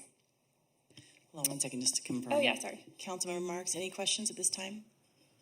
No, thank you. Thank you. Both water and sewer funds are financially stable and healthy in the short term and fared relatively well through the pandemic. Since the lifting of all the state restrictions, we've seen a normalization of water consumption and fund revenues, and staff are projecting that this will continue. The adopted 22-23 rate increases will go into effect next year at 3.5% for water and sewer. These adopted rates, I did want to note, are actually lower than the originally projected rates from 2018. It was, I believe, 5.5%. So in the long run, both funds will need to consider the impacts of inflation and supply chain issues, which have drastically increased operational costs, as Brigitte mentioned. While both funds have adequate working capital to cover these increases for the upcoming fiscal year, it's something that we're going to need to address and do a rate study with the next financial plan. So in the diagram below too, I have some numbers. The recommended working capital level for both funds is $10 million. This isn't like a hard number, but it's generally something that we want to aim towards. Several reasons why this could vary. For example, in the sewer fund, it's much higher just because of having to manage the cash flow with the wharf project. So like I mentioned earlier, the biggest changes from the financial plan in utilities is due to the increased costs, specifically chemical and electricity costs.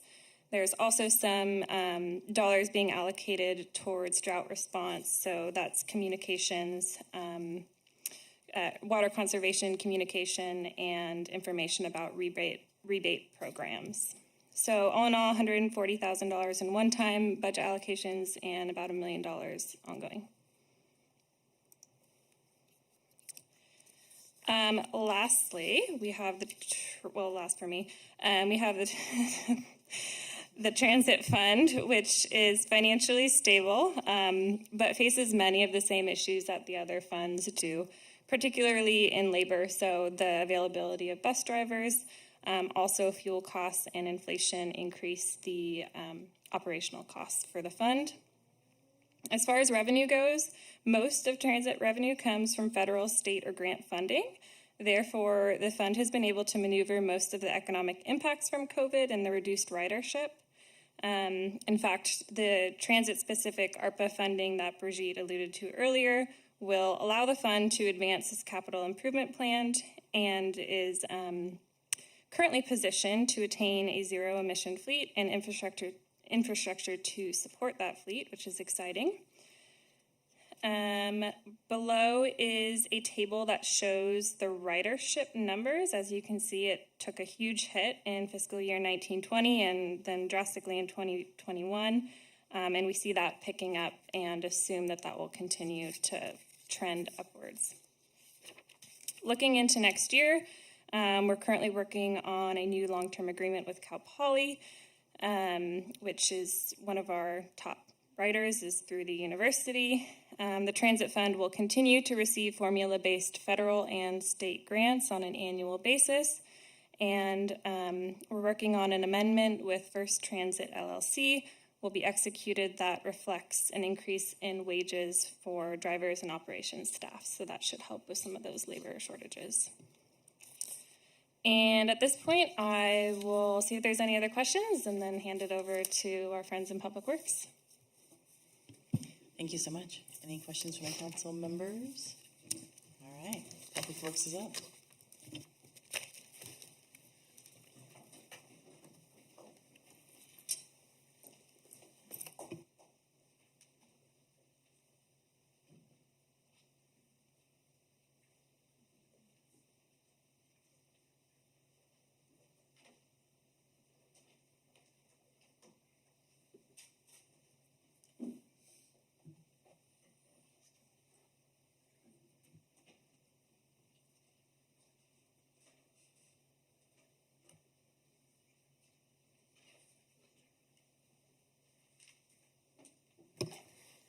Good evening. My name is Emily Jackson. I'm the Capital Improvement Process Improvement Manager, and I'm here this evening to walk your council through the supplement recommendations related to the city's capital improvement plan. Wanted to start out tonight with a little bit of context about the CIP. Among many other projects, the CIP most notably includes 115 construction projects which have been funded in the 21-23 financial plan. In addition to those, some of the other projects that aren't considered construction projects, of course, include equipment replacements, including vehicle replacements, as well as some minor maintenance projects. All of the projects fall into one of three major categories, including new assets. So those are, as an example, development-related parks, EV charger installations, the Prado interchange, some of the legacy projects. Second category is maintenance of assets, which includes, of course, facility maintenance projects. So that's existing maintenance to existing structures that the city owns and maintains. As well as, even infrastructure investments like intersection improvements. And then finally, replacement of assets are also included in the CIP. That includes projects like the Mission Plaza restrooms, wastewater collection systems, and other things of that nature. So I wanted to also kick off with a bit of a high-level overview of the sort of life cycle of CIP development and delivery. I think that the purpose of highlighting this tonight is that I think it's very relevant to some of the recommendations that are included in the supplement. So this graphic is included in the published document as well, but I wanted to run through it as I think that the thing that we're all the most familiar with is, of course, the construction phase of a project. But one of the things that I think the public doesn't always realize is that there's months to sometimes years of planning, design, permitting, and other communications, conversations that go into developing a project. So while the construction phase is certainly the most exciting and the most visible, I think it's really important to acknowledge that there's quite a bit of work that goes into planning for a project in an effort to minimize project delays and then also mitigate potential impacts to the community once a project is actually under construction. So turning to the context in which the CIP is operating, we've communicated a lot about this recently, but I think it bears repeating because, again, it's relevant to some of the recommendations that we're making tonight relative to various project budgets contained within the CIP. Some of the challenges that we're facing, of course, have been just overall the expansion of the city's CIP due to the passage of Measure G20, which has about tripled the amount of money that we have in order to fund all of the projects that are being done and are planned for the future. In addition to that, of course, we're experiencing staffing shortages and labor market issues that all other employers are currently experiencing, as well as some of the supply chain issues that everybody's experiencing as well. And in addition to supply chain issues, there's, of course, construction cost escalation, which is very relevant to some of our recommendations tonight, and we'll touch on those in a few slides. And then finally, recently the city established a capital reserve. That reserve has been very, very, very helpful in the current year, but unfortunately we've had to use quite a bit of it earlier in the year, which means that projects that came of a time to construct or time to spend money on them later in the year have suffered a bit because that reserve funding hasn't been available. And so that also feeds into some of the recommendations before your council tonight. So in an effort to not let a very difficult set of circumstances go to waste, all of the challenges have really prompted us to engage in a sort of focused effort to identify strategies and solutions to adjust to our current circumstances. And so, like Ms. Elke noted earlier in the presentation, of course, we're working to ensure that the city is providing competitive compensation, and as she noted, we're of course in negotiations actively around that right now. In addition to that, we're working to ensure that the folks who are delivering the CIP projects are adequately resourced and adequately staffed on their team in order to deliver on the increased projects that we have before us. There, of course, was a recommendation, and your council adopted the addition of 4 additional positions for the CIP back with the mid-year budget. And tonight we are recommending, of course, an additional position, the maintenance supervisor position, with which Ms. Harnett just noted, to be funded again out of the CIP augmentation funds that were approved as a part of the 21-23 financial plan. So all of that work has been incredibly helpful and is supporting all of the work moving forward to sort of continue to refine the way we look at the processes and how we engage in project delivery, but has also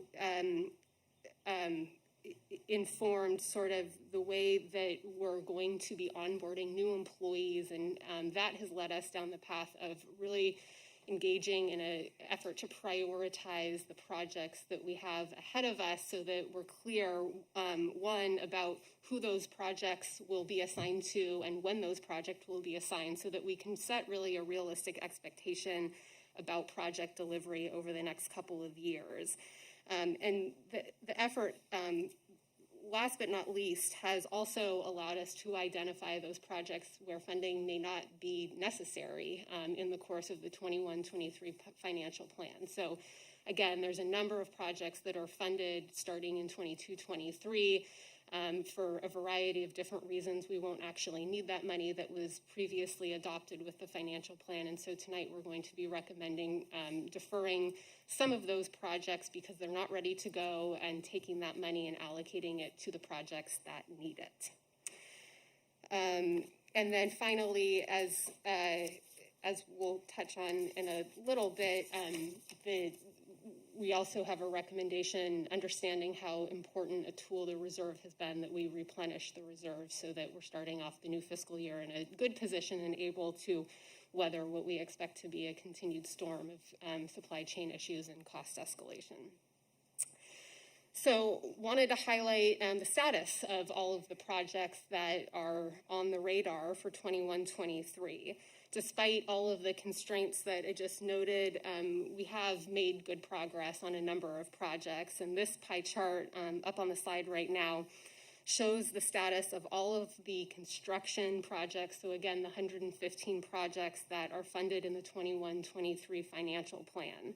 There's a bit over a quarter of them that have not yet been started, but the vast majority of those that have not yet been started haven't received funding and won't receive funding until July 1st. Currently, the vast majority, of course, are in construction, and at present we are estimating that of the 61 projects that are in design, about 2/3 of those will hit the construction milestone sometime before the conclusion of the 21-23 financial period. So there's a lot of exciting and very visible work, I think, coming along the way for the community to notice. On the last pie chart, we touched on also noted that there's a number of projects that have been completed to date. This slide lists the projects that had been completed as of the time that the supplement was published. So there's a number of projects here that, of course, were to replace and maintain sort of the critical infrastructure for our city-provided utilities and transportation network, projects to reduce greenhouse gas emissions, maintain park facilities, and improve the overall safety of the facilities that the city provides for residents and visitors to enjoy.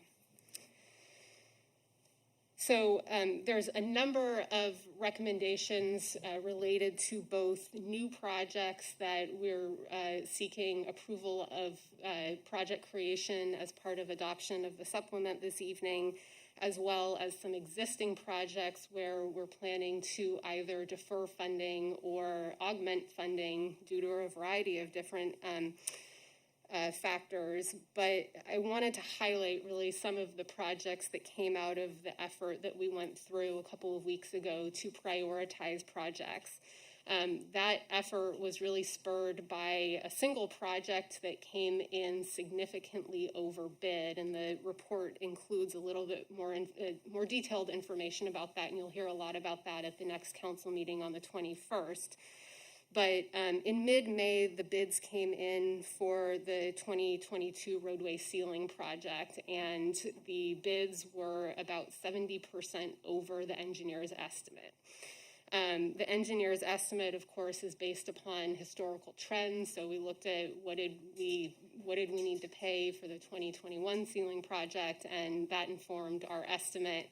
Unfortunately, due to global supply chain issues and construction cost inflation, that project is coming in significantly higher, both in terms of the actual cost of materials and for the slurry seal, but also sort of the effort to do traffic control to ensure resident safety during the course of that project. So we took the prioritized list that we had identified for onboarding and expectation setting purposes, and we identified those projects that for whatever reason aren't going to need the funding that was allocated for 22-23 in the financial plan. The list at the top of the slide is all of the projects that we are recommending to defer to a later date. I want to be very clear that these are deferrals. The projects are not being canceled. These projects will be at the top of the list as we're setting out to budget for projects in the 23-25 financial plan, and we're already starting that process.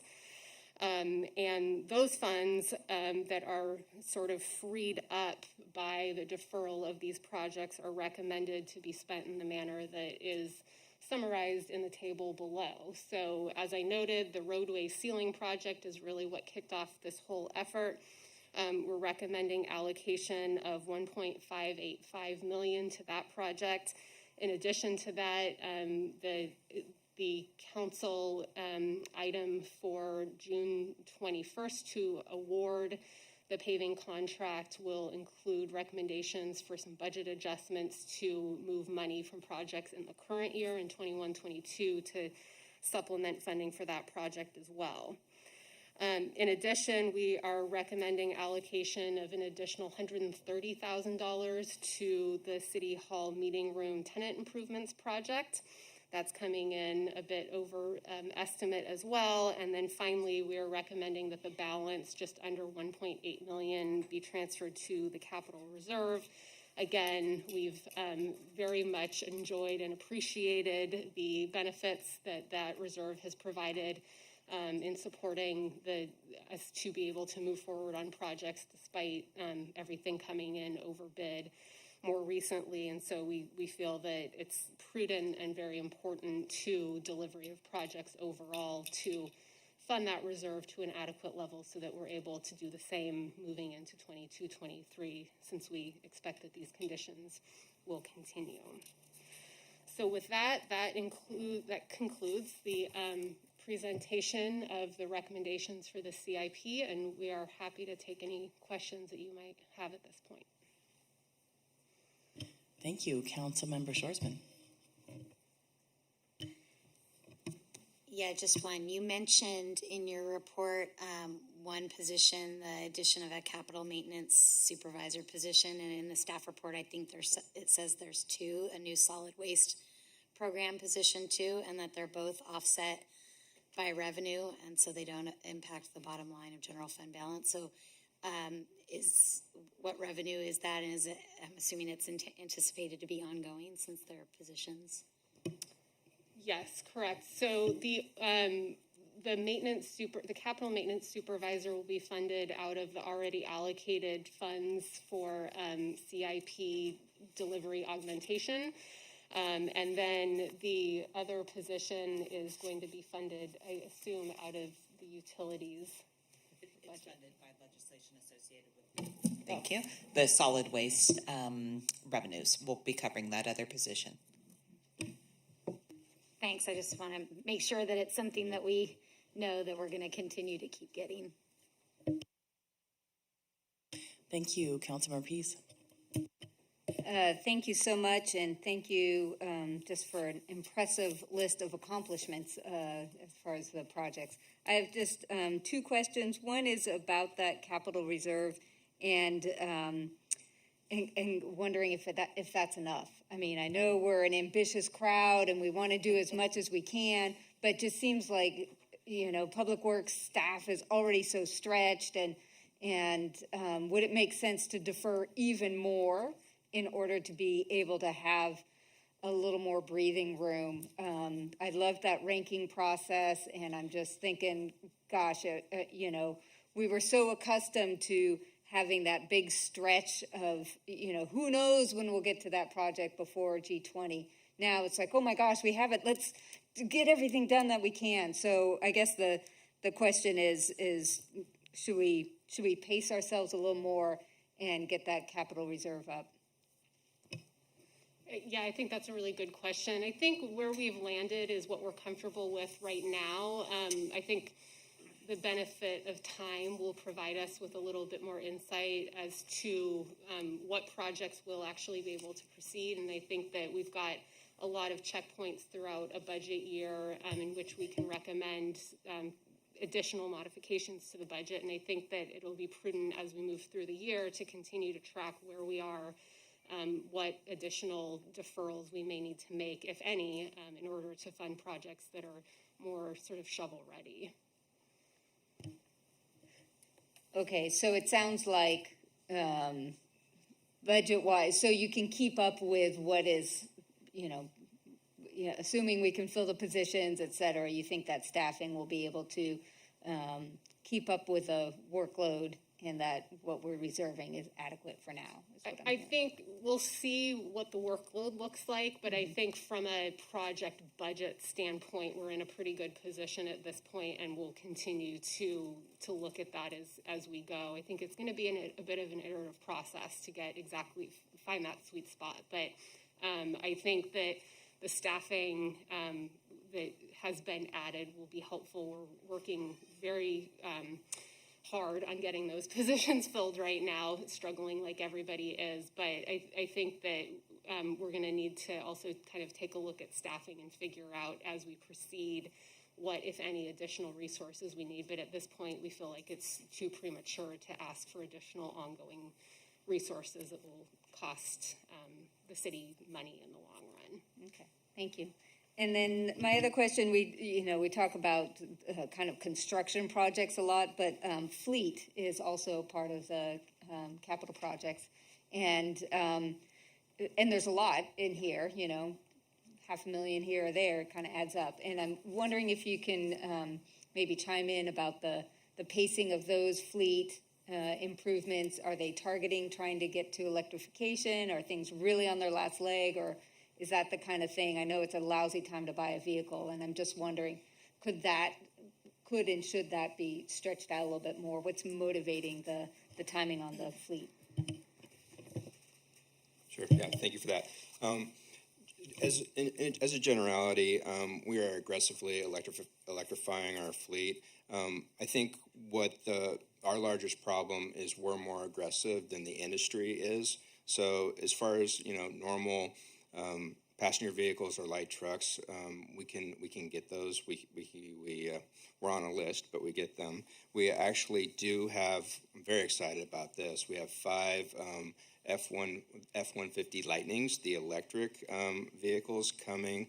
They're on order. I believe they've been shipped, so we're very excited about that. And we're also doing a lot with hybrids too. So we have a new Maverick hybrid. So it's a smaller vehicle to provide some fuel savings, but they're readily available. So again, we're electrifying when we can.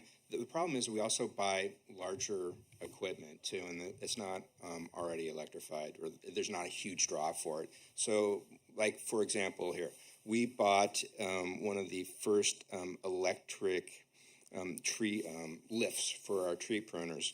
The vehicle is gas, but it was actually a battery and electric device that lift the workers up. Leading edge, bleeding edge, cutting edge. But we're dealing with all the ramifications of being on the leading edge with that piece of equipment. So Yes, we're electrifying. Yes, we want to. Yes, we believe it's actually going to help decrease our maintenance requirements when we electrify. But just all the products aren't available right now. And thank you. Good to hear. And so then is there, because there is so much fleet allocation of budget toward fleet, and we may not necessarily, I guess I'm checking to see, can we stall on some of those? Can we get more life out of our older vehicles while we wait for the industry to catch up with what our goals are? When we initially budgeted the 21-23 financial plan, we looked at their vehicles, we looked at the current usage, and we looked at how we could electrify. And we also knew that some vehicles that we're just not going to be able to do that for. So the original budget had our fleet maintenance supervisor's best recommendation in there, and I would not recommend that you vary from that because we need that revenue, we need that funding to be able to make those purchases, because we even have to wait even longer than we thought we were going to from the 21-23 financial plan. So we need the money to make the purchase because it takes longer to actually replace vehicles now.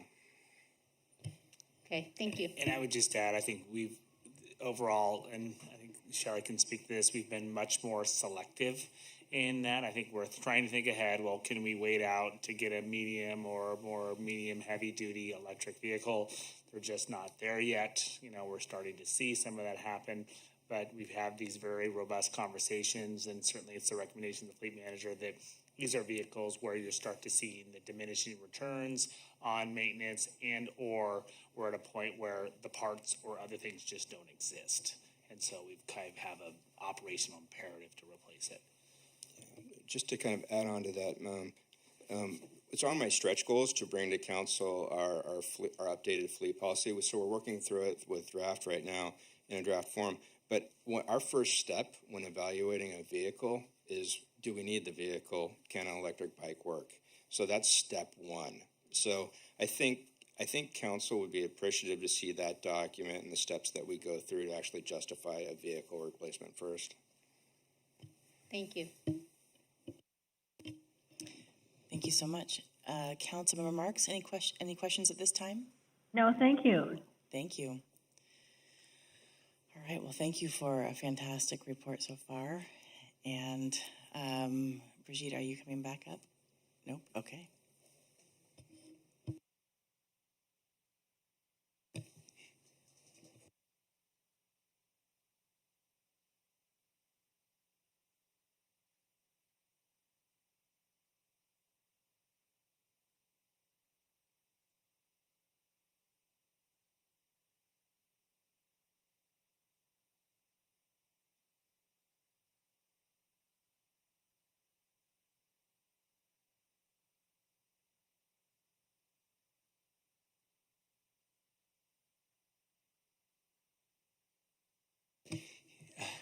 I'm going to go ahead and jump in here. Sorry, my apologies. I had a little mix up here. So just want to remind you, so we're now shifting to the parking fund. And so we want to start off with, why are we making these recommendations? Why are we making these recommendations?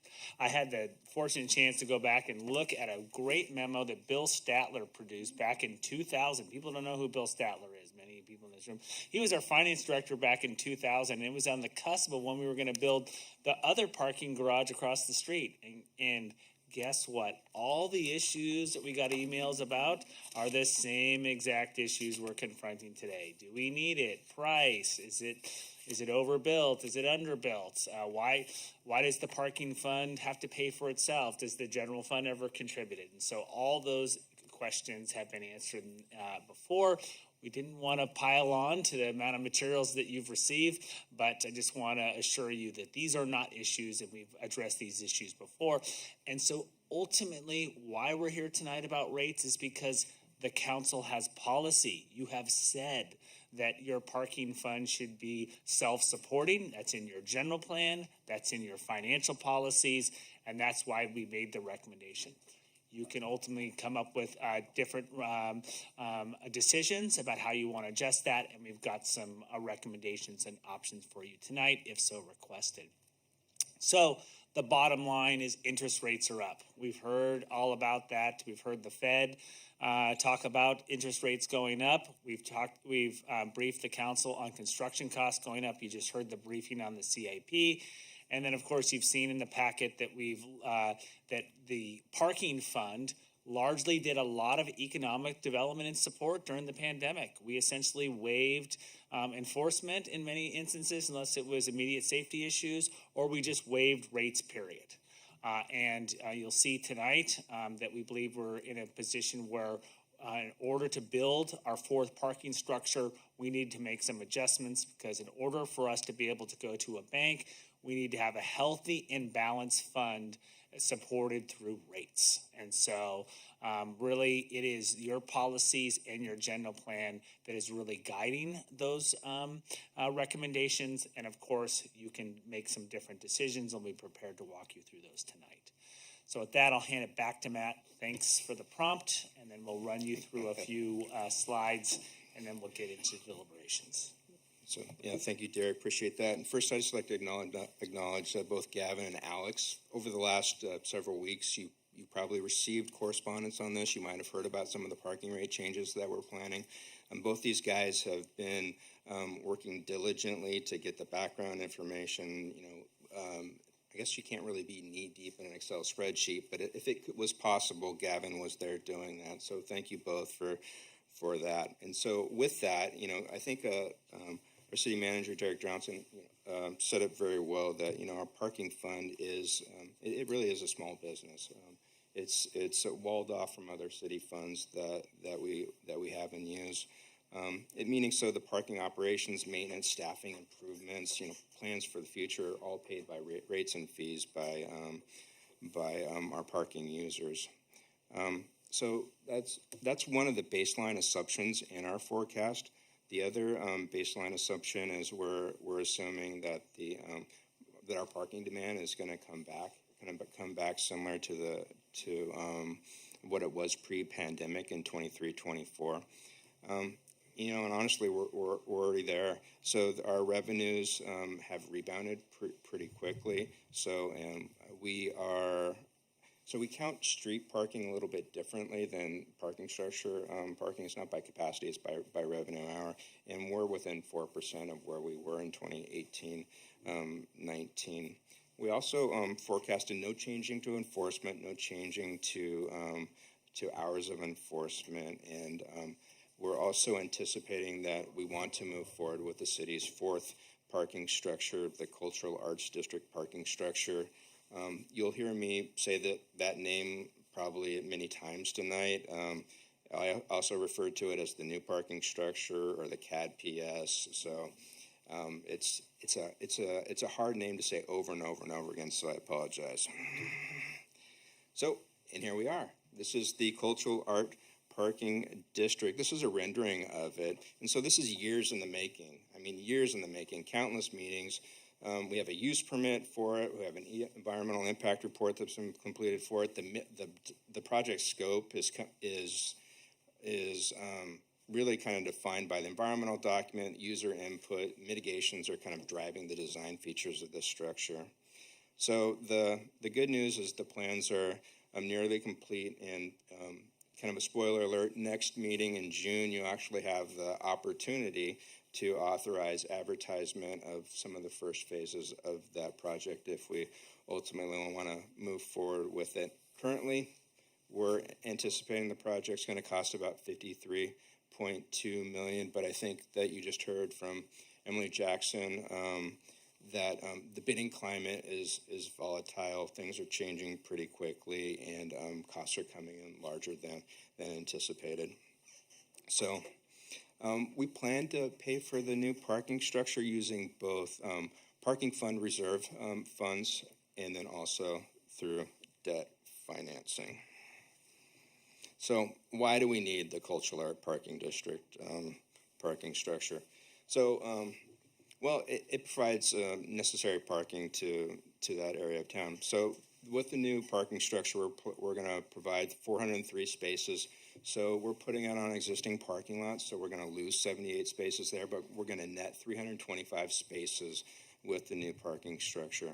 So coincidentally, we currently have an unmet need for 375 spaces in the downtown. And I think you might remember prior to the pandemic, we received a lot of feedback from our business community and downtown folks about parking being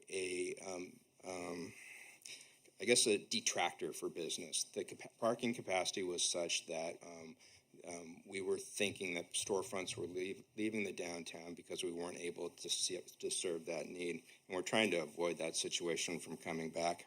So the parking structure will address current and future demands. You know, we've already have projects that are built in the downtown that need this parking structure, like Hotel Lowe or Sarah, and we have upcoming projects too, like the Foster Freeze redevelopment or Slow Rep that can use this parking structure's spaces. This parking structure is also kind of a corner piece for our downtown concept plan. This area is envisioned to be the cultural hub of the city with adequate off-street parking that facilitates pedestrian-friendly features, mixed-use, cultural, historical, artistic, and the business center in that area. And we really need this parking structure to provide services for the downtown concept plan. This project also is laying the groundwork for the new home of Slow Rep, and also some additional housing with the Liner building. So one additional flexibility this project provides is with our downtown parklets. And so with our downtown parklets, we currently are using 50 marked parking spaces for parklets, and another 16 or so spaces that had been redesignated for loading zones or other use. So we're losing 66 spaces in the downtown due to parklets, and just providing more parking capacity in the downtown lessens that impact. So finally, we're seeing utilization return in parking. So Gavin gave me some numbers recently. So from 9 a.m. to 9 p.m. in our parking structures, we're anywhere from 58 to 65% of capacity, and 90% capacity during farmers market, and that's consistent to pre-COVID parking demands. And I already talked about the on-street parking being 4% within the 2018-19 numbers. So it's kind of a scary graph, but I threw it in here just to kind of to show that it doesn't really seem to be a wise move to defer construction to a later date, thinking that it's going to get cheaper. We have not seen that yet, and so this graph shows what we're seeing with the parking structure construction cost. And so obviously, when we started with the project, our scope was just emerging. We weren't quite sure what it was going to be and all the mitigation measures.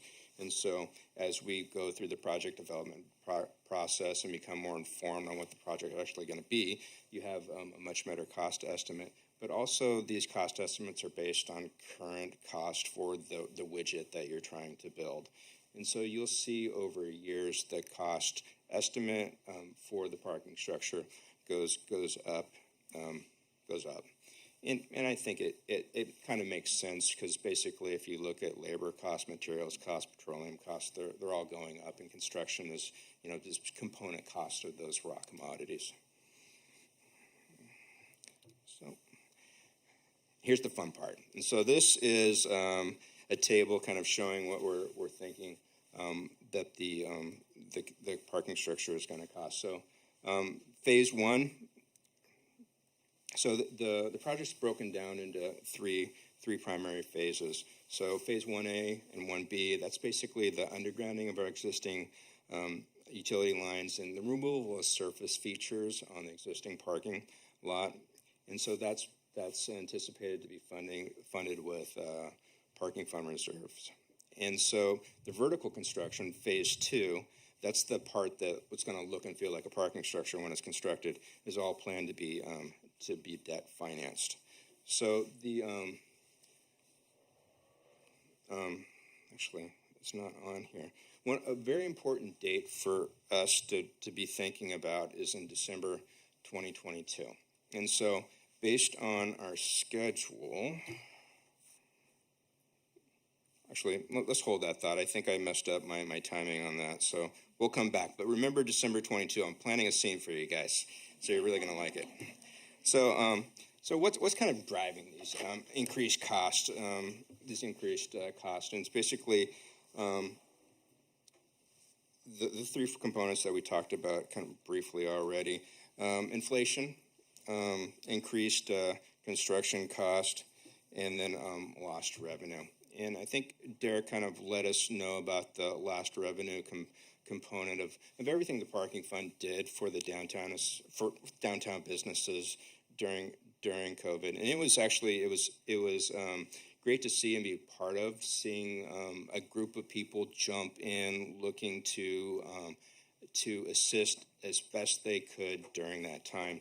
And so that was anything from actually constructing parklets, deferring revenue. Let's see, we deferred revenue over a couple of different years, and all the modernizations that kind of occurred during that time. So, but during that time, we deferred about $4 million of revenue. And we did that for a couple of different reasons. One is, that you don't need to be charging your businesses during that time when it's make or break for them. And so we deferred that to kind of be good neighbors and to work through it together. The second component is the construction cost. And based on our information right now, the construction cost has jumped up about $4.7 million.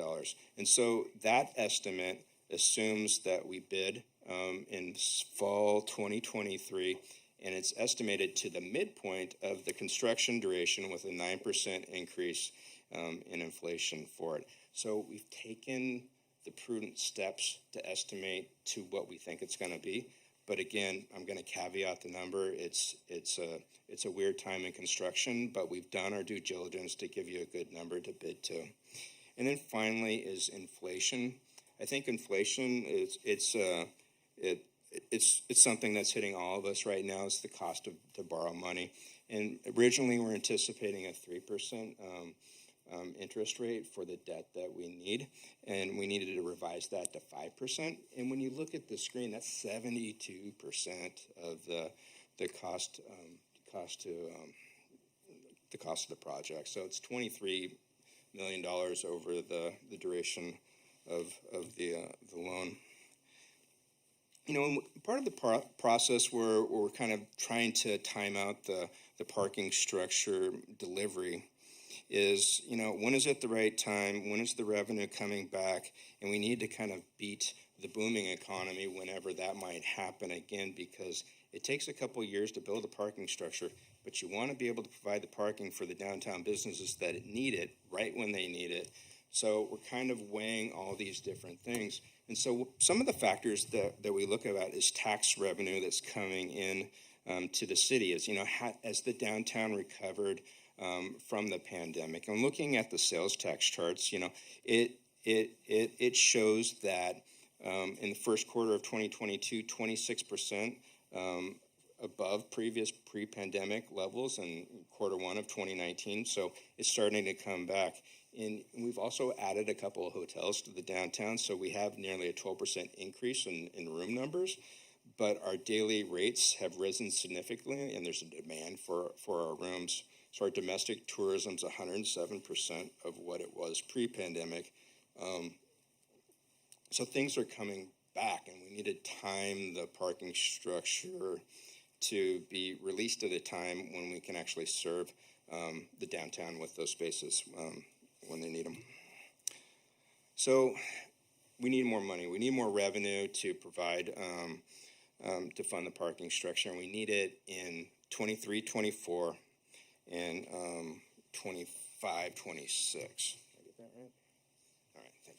So basically, we need $5 million in 23-24, and we need $6 million total, so $1 million additional in 25-26 to be able to service the debt load for the parking structure.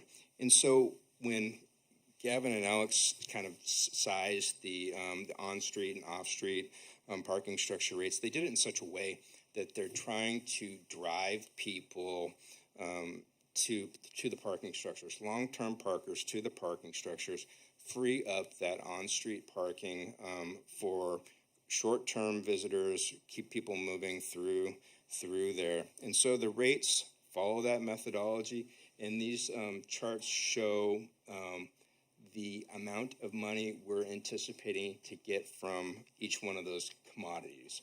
So in the blue, 50% of what we're anticipating in 2023 is going to come from on-street spaces.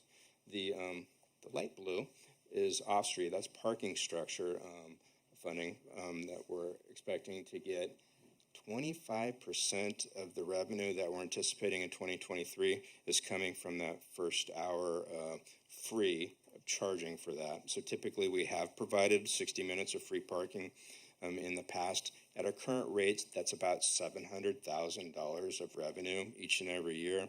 And into the future, so that could be as much as $1.4 million per year. And then that little wedge at the top, 3%, that's the expansion of our parking area down Monterey Street as well. So these are the rates and fees that we've talked about for a bit now. This is a simplified chart showing what we're needing to do, we believe, to bring that revenue in. So you'll notice that our on-street spaces are tiered out in tier 1, 2, and 3. So tier 1 is the closest to the downtown core. Tier 2 and tier 3 kind of move out a little bit more. And so we've broken down our proposed rate structure in those 3 tiers. And really we're trying to do some minor adjustments to on-street parking costs in January 2023, increasing our tier 2 to kind of align to our tier 1 prices.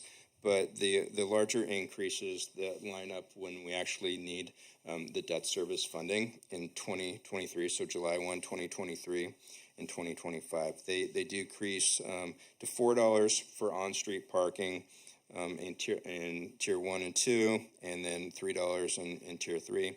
And then, of course, we're increasing the parking structure. We're recommending the parking structure hourly rate increase as well. Part of there's been a mad rush, and so what I didn't convey to you is with the estimated construction costs that came in for the Cultural Art District parking structure, that information was received very recently. And so we've been in a mad rush to understand what the debt load is going to be, look at how we could do that through our rate structure, and figure out how the parking fund can self-sustain a $46+ million bond.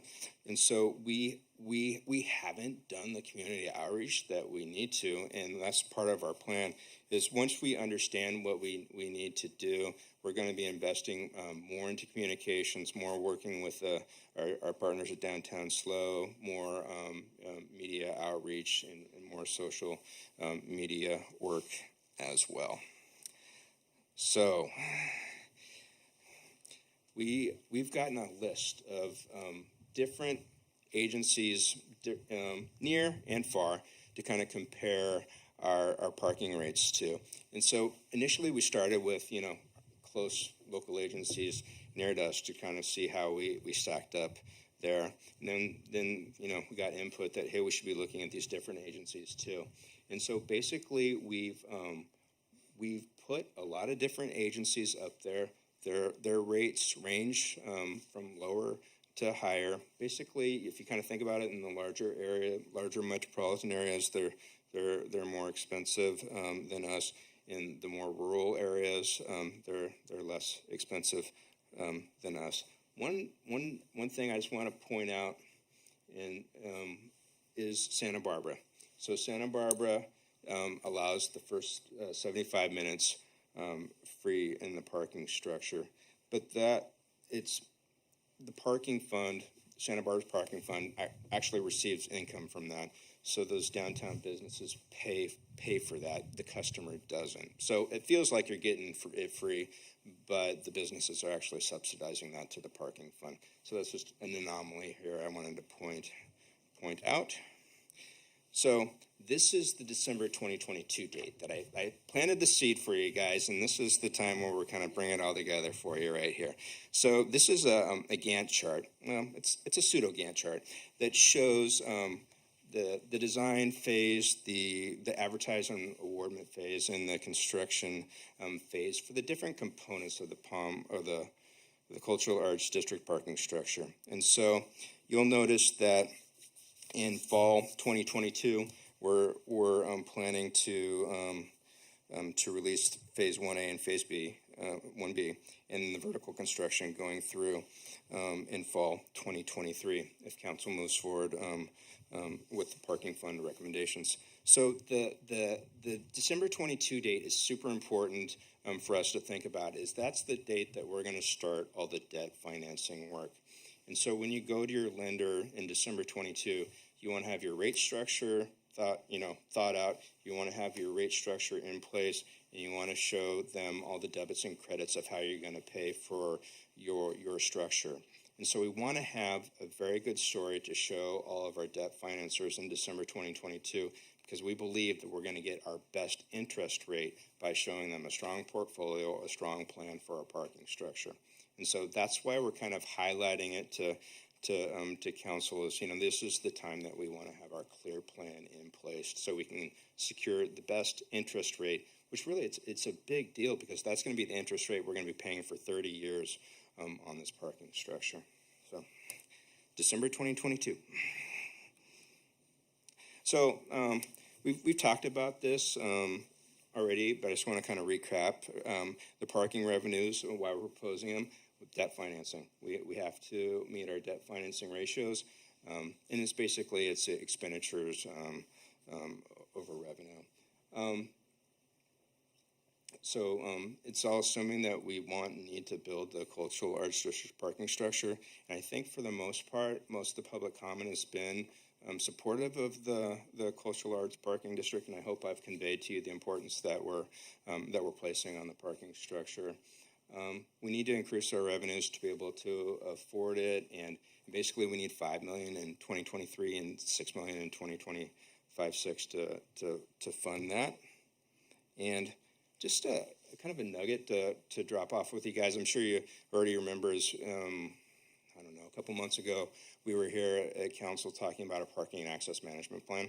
And so that's really the guiding light, the document that controls both policy and also can provide some great information for us on holistically how we want to portion out revenues from the different types of parking services that we provide. And so that's coming in the near future, and we can definitely have those consultants kind of look at our rate structures when we go through that process.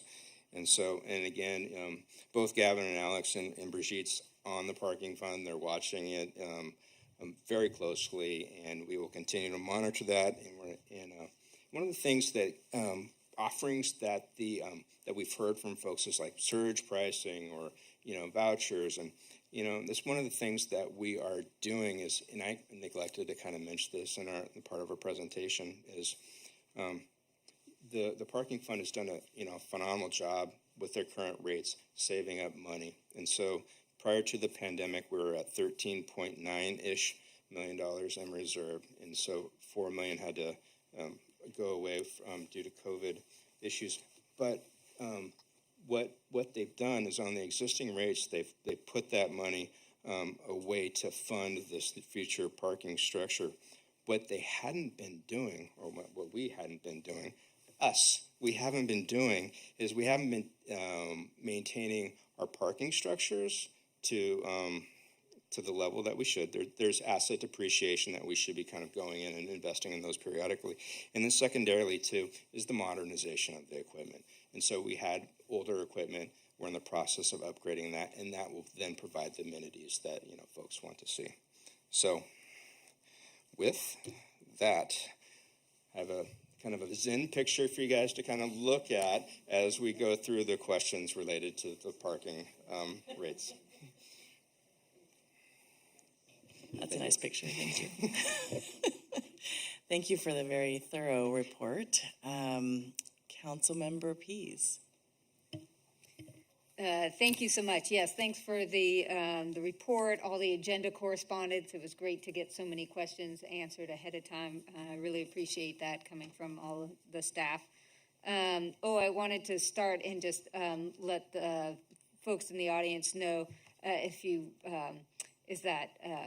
prior, I used to, when this specific project would come up, this parking structure, I wasn't able to participate because my office was located across the street. My office moved a month and a half ago, so I just want folks to know, if they're remembering that I actually am able to fully participate now.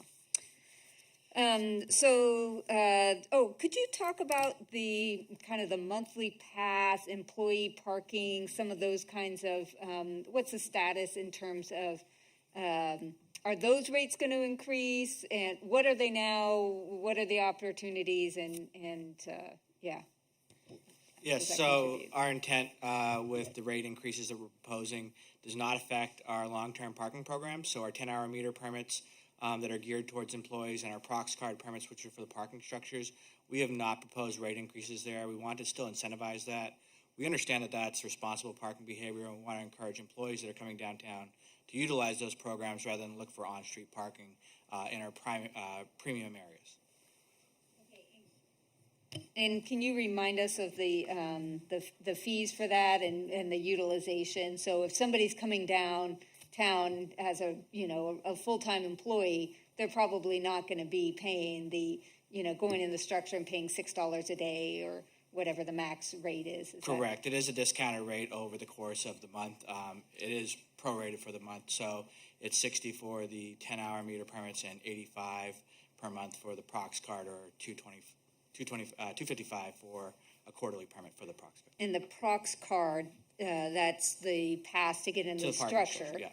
And then the $60 a month gets you the 10-hour meters. Correct. Okay, great. And then thank you for bringing up the technology kinds of options. One, thank you so much for all of the modernization that we have been seeing. Now that I have an app for the parking, it is so easy breezy. I really appreciate that, and it works basically whenever I travel as well. So in terms of kind of that opportunity, it seems like we need to get through this December 2022, hold on, we got to make sure that we have something.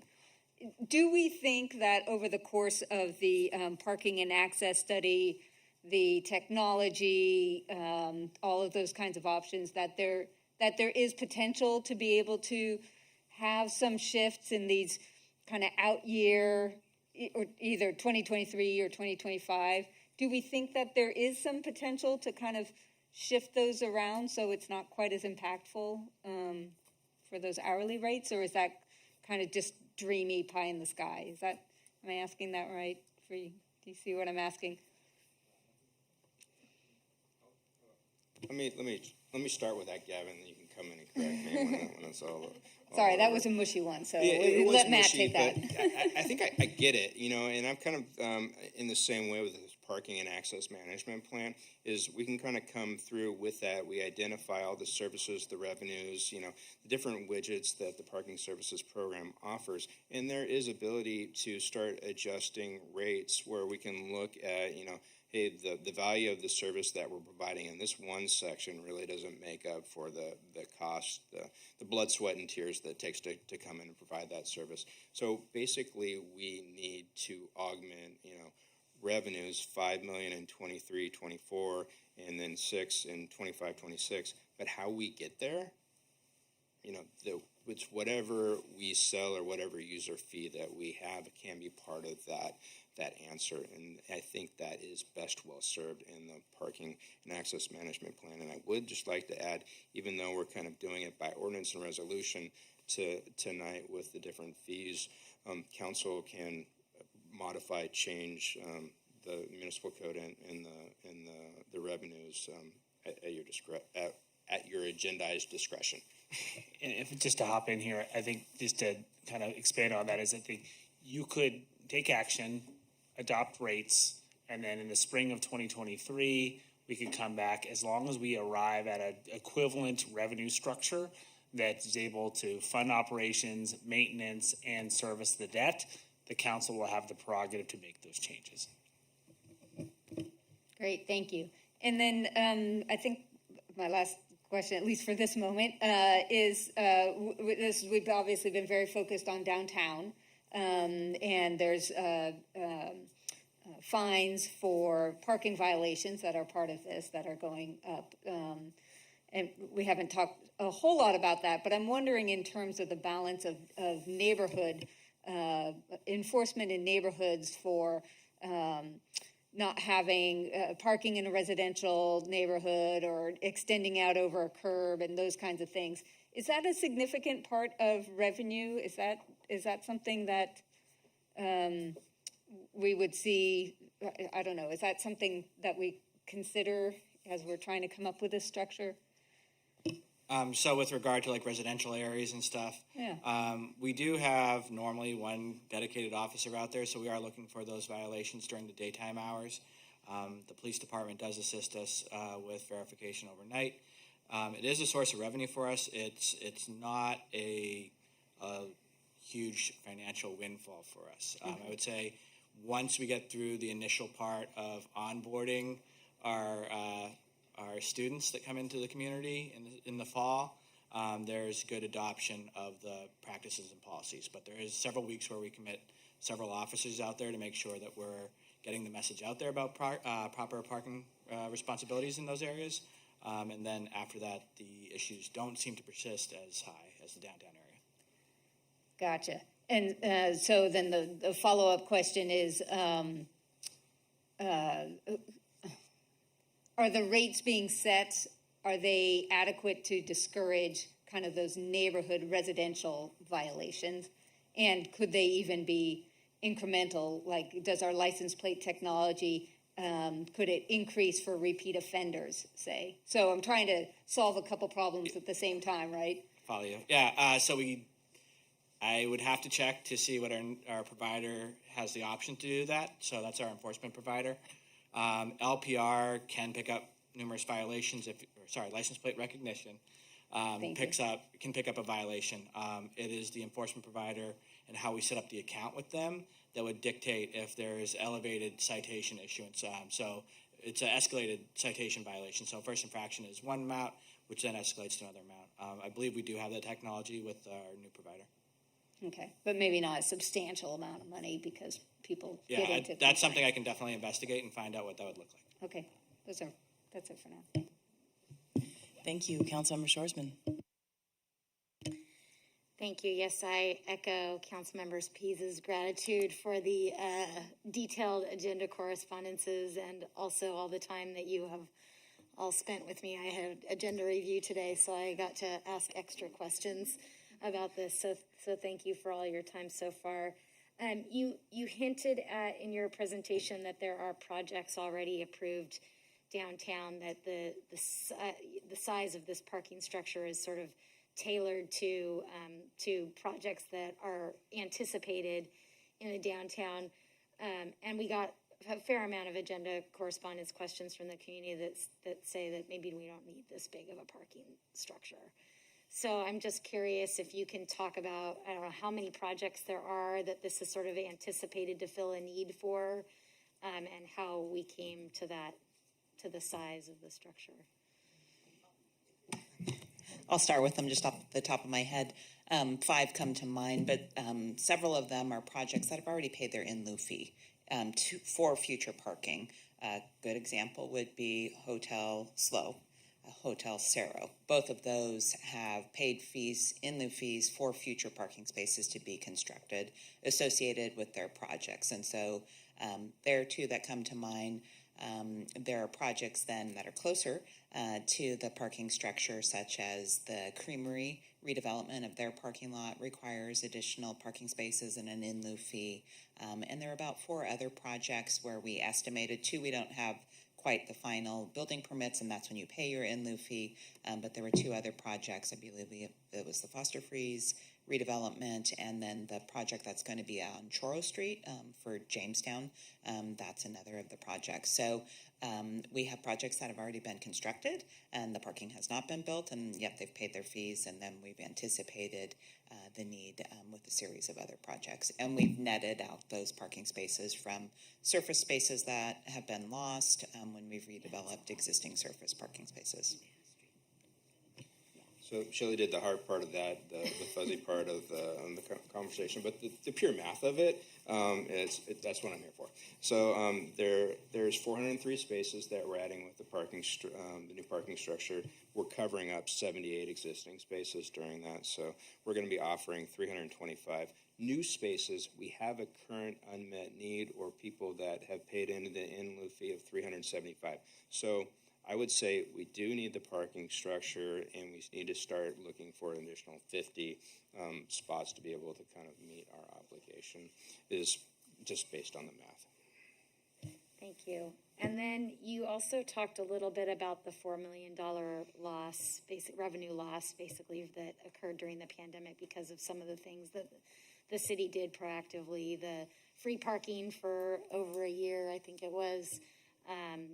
And I know that that the 1 hour free parking was originally in the 21-23 plan, financial plan, to go away. But I don't, maybe you could tell me how many times that was deferred, because I know it's been deferred at least once already.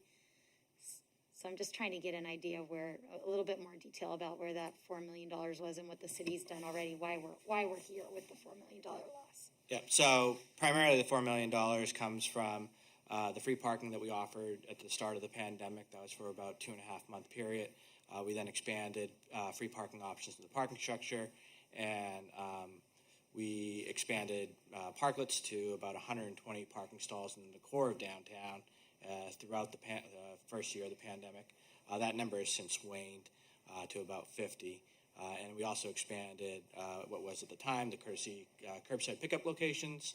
I think at one time we had 22 of those. We're down to 16 of those now. Those have transitioned to customer loading zones. So we're trying to fall back into alignment with what our policies dictate. The other part, Gavin, was the deferred fee increases. Yes, we deferred that. So parking had come in the 21-23 financial plan and asked to eliminate the first hour free in the parking structures. Based on what we saw last year, and we weren't going into construction immediately, we were able to defer that first hour elimination of the first hour free for this past year. So. Okay, and then my last question is sort of a follow-up on Councilmember P's and the parking, the reduced price parking passes for folks that work downtown or park downtown frequently. It's my understanding that people that work downtown can also get a free bus pass. Is that true as well? Yes, that's correct. So there's the downtown access pass that any employee that works downtown has access to. Beyond that, part of the new technology we're bringing with virtual permitting, once we have our gateless parking operations in place, we'll be able to offer a much wider array of parking options for employees that might not be down here all day, that are working 2 or 3 days a week. So there'll be cheaper options for them to also participate in other than what we currently offer. Okay, and even with what you currently offer now, there's not a plan, even though for example, the daily rate is scheduled in July of 2023 to go up to $12 an hour. What? I mean, $12 a day. I'm sorry. Thank you. 12 yeah, that was it. Yeah. We're moving to San Francisco. Yeah, no, $12 a day, which for a minimum wage employee that makes $15 an hour is almost. It's almost. That's not what it's for. No, I know, but I'm just trying to get perspective. but those parking pass rates that we're already offering are not right now considered to go up. Those are not going to be going up. And one other thing I'll add to that is that pre-pandemic, the $12 for the daily max was our daily max. So we, during the pandemic, reduced that to try to help and make sure that everyone that was coming downtown, especially our employees, were parking in the parking structures so they would get off the streets and the areas that we needed to turn over to incentivize customers to come downtown. Thank you. I wasn't aware of that either. Yeah. Just one more thing to think about as we kind of think about these daily parking rates and some of the lower paid folks that might be coming into downtown to work is we really need to get those folks in slow transit or in RTA to actually be able to provide even more value to their experience, because instead of paying $6 or $12, they can pay less than that for the whole trip here. So one of the things that is coming in the future that two things is we need to get 35 drivers. So if you're watching and interested in driving for slow transit, we need 14 more drivers. So we have 21 and we need 35 to be able to restore full service. And then secondarily, what we also have coming up is our transit innovation study, where we're going to be looking at new and different ways that we can offer services to the public to kind of get around in town. And so part of that could be, how do we get, people into the downtown so they don't have to park in our parking structures.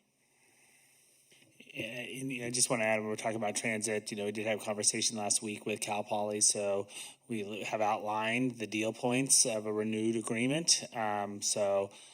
For the next couple of years, with an agreement to talk about capital and the kind of the future demands to meet their master plan modal shift. So I'm really encouraged about that. As you probably have read, there is a national campaign to try to restore ridership, and so we're really excited that we've got some deal points. We're working out the contract now. We hope to bring that back to council here soon to bring that forward. But there's some pieces that are coming better together, and that this transit innovation study will really start to pair up and match parking and kind of the dynamic relation to mass transit. Thank you. That actually kind of goes into my next question is around bus hours, and we talked about this a little bit. Do you foresee the bus hours extending before January when the rates would go up?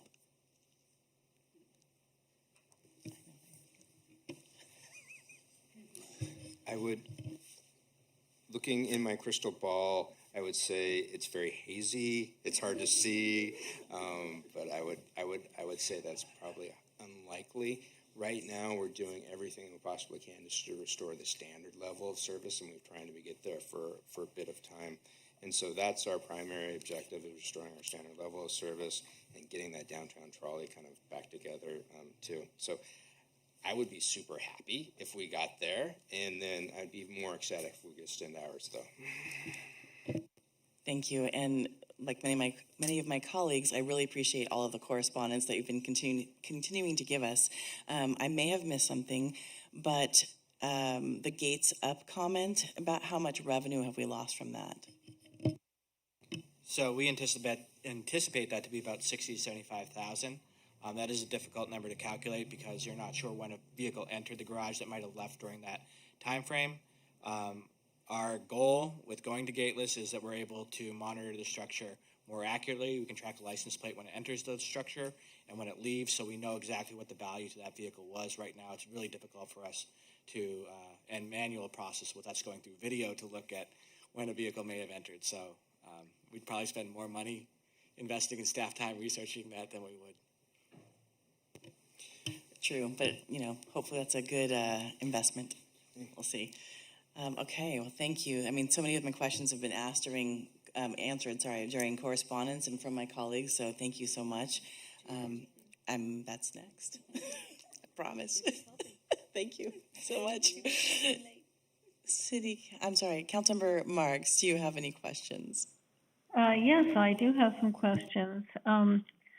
My first one is has to do with the ARPA funds, which are supposed to help cities out when there's been losses due to COVID. And I'm curious why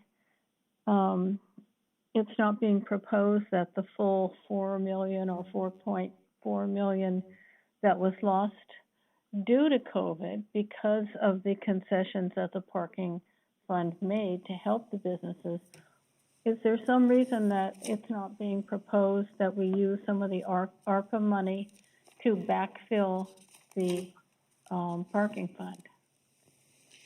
That's a great question, Councilmember Marks. We start with your policies. So we start with the policies, and so you have policies in your general plan, you have policies, financial plan policies, and basically those policies provide that parking customers should pay for the cost of services, including the debt. And so essentially it looks to have the council and staff look to rates and fees and in lieu fees as a mechanism to fund operation debt service. I would say that if the council is inclined to look at ARPA funding, that is a potential source. It will, as you can see earlier tonight, Ms. Elke did indicate that there are some recommendations in some previous council actions, and we've got some ideas if the council wants to head in that direction.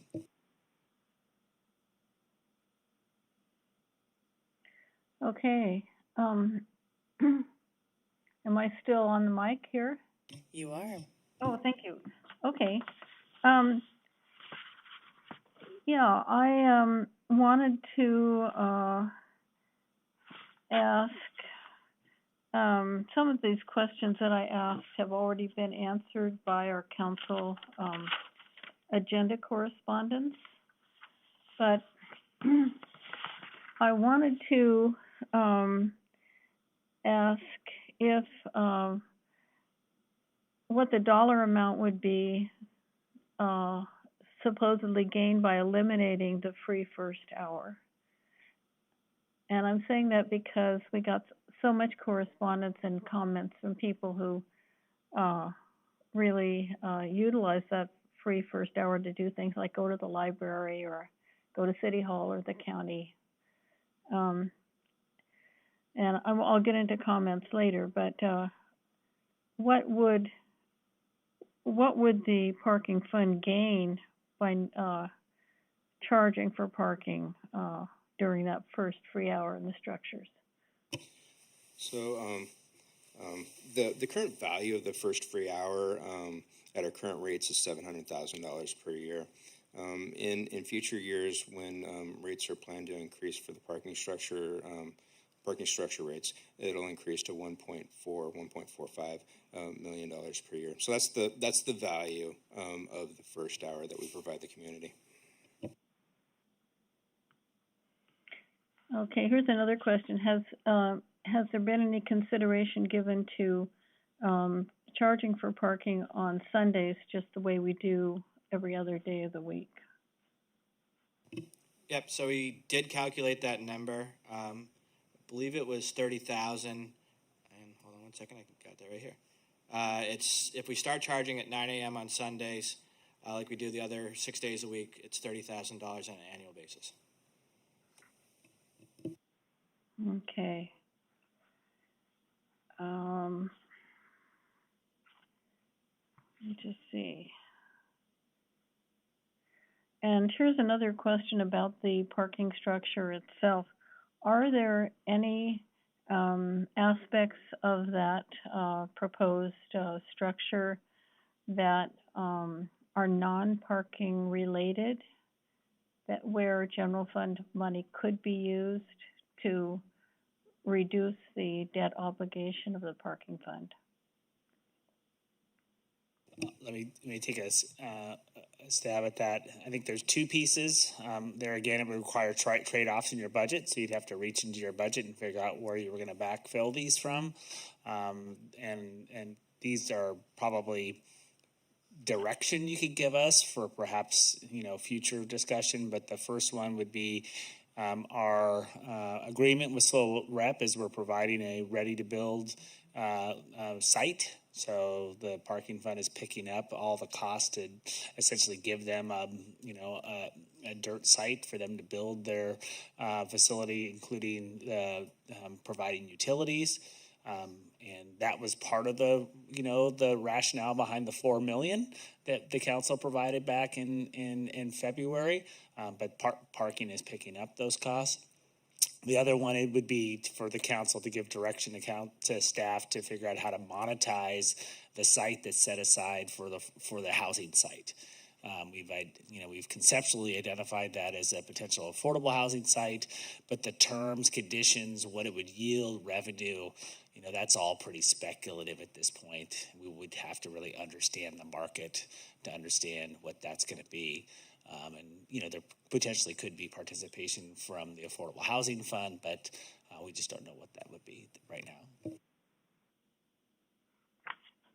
All right, that's all the questions I have at this point. Thank you very much. And again, thank you, staff, for all the hard work you've done to bring us to this point tonight. I appreciate it. 2 more questions. Sorry, I forgot about these earlier. Are we still using the tokens? Do you see a large percentage of businesses using those? Sorry, we do not use the tokens anymore. We do offer chaser tickets. That is used, but not as heavily as the tokens were. So, What is a chaser ticket? so with the new technology that we currently, or the technology that we currently have in the parking structures, and being unmanned operation there, we have a ticket that you pull upon entry. When you go to exit, the chaser ticket is literally a ticket that goes in after your ticket that you pulled upon entry. So you would insert your entry ticket, followed by the chaser ticket, which is for a validated amount that the business purchases. Thank you. And is there a maximum number of Prox cards that can be sold? Alex is telling me 10. It really depends on what the demand in our parking structures is. We try to limit it to that, and so we're not overly going to over impact our parking structures and not be able to promise. We don't want to promise space that we can't deliver on. And can, in the future or now, Prox cards be limited to time or days? With the current technology we offer, no, it can't. With the technology we're moving to, yes, it can. So we'd be moving to license plate recognition technology in the structure. You would be able to have a certain number of days that you could come down and park. So if you came Monday, Wednesday, Friday, you could opt into a parking program that specializes to that.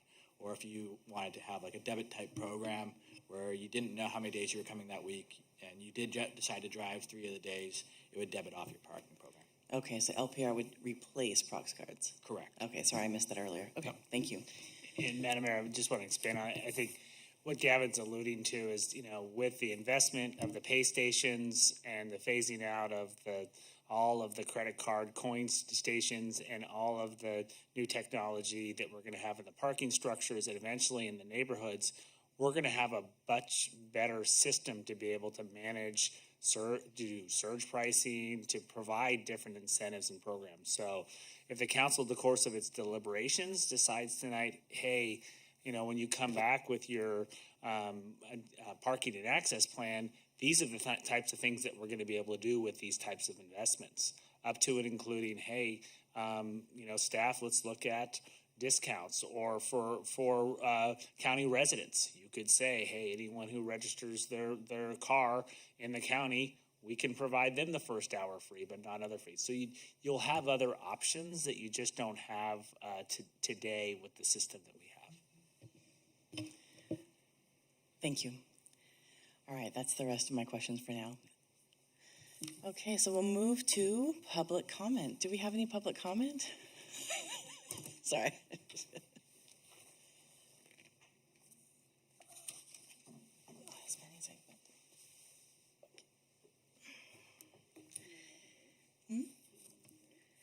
I'll do it after public comment. Okay, so I have 4 for public comment. As I say your name, if you'd please come up by the wall so that the next person can go and it can be kind of smooth.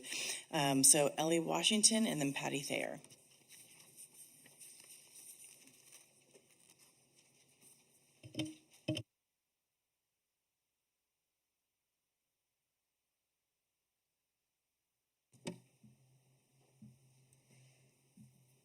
Madam Mayor, Council members, good evening. My name is Ellie Washington. I have the privilege of serving as Vice President of the SLO Rep Board of Directors and speaking on behalf of the board this evening.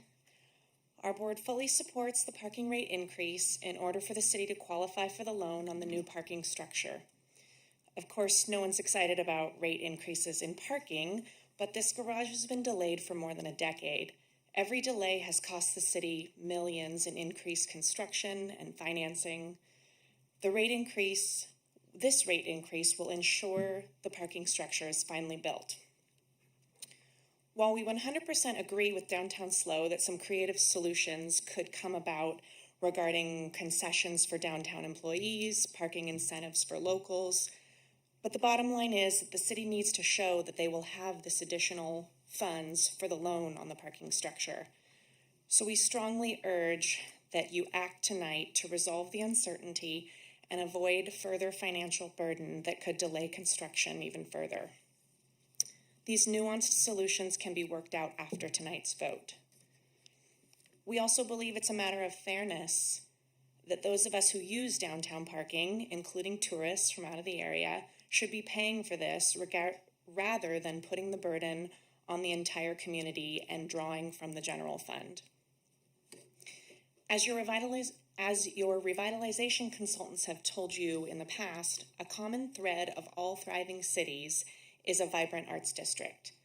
Once our new theater is fully operational, we expect to generate an economic impact of more than $3 million annually, drawing 50,000 patrons downtown each year, more than 2.5 times our largest annual audience to date.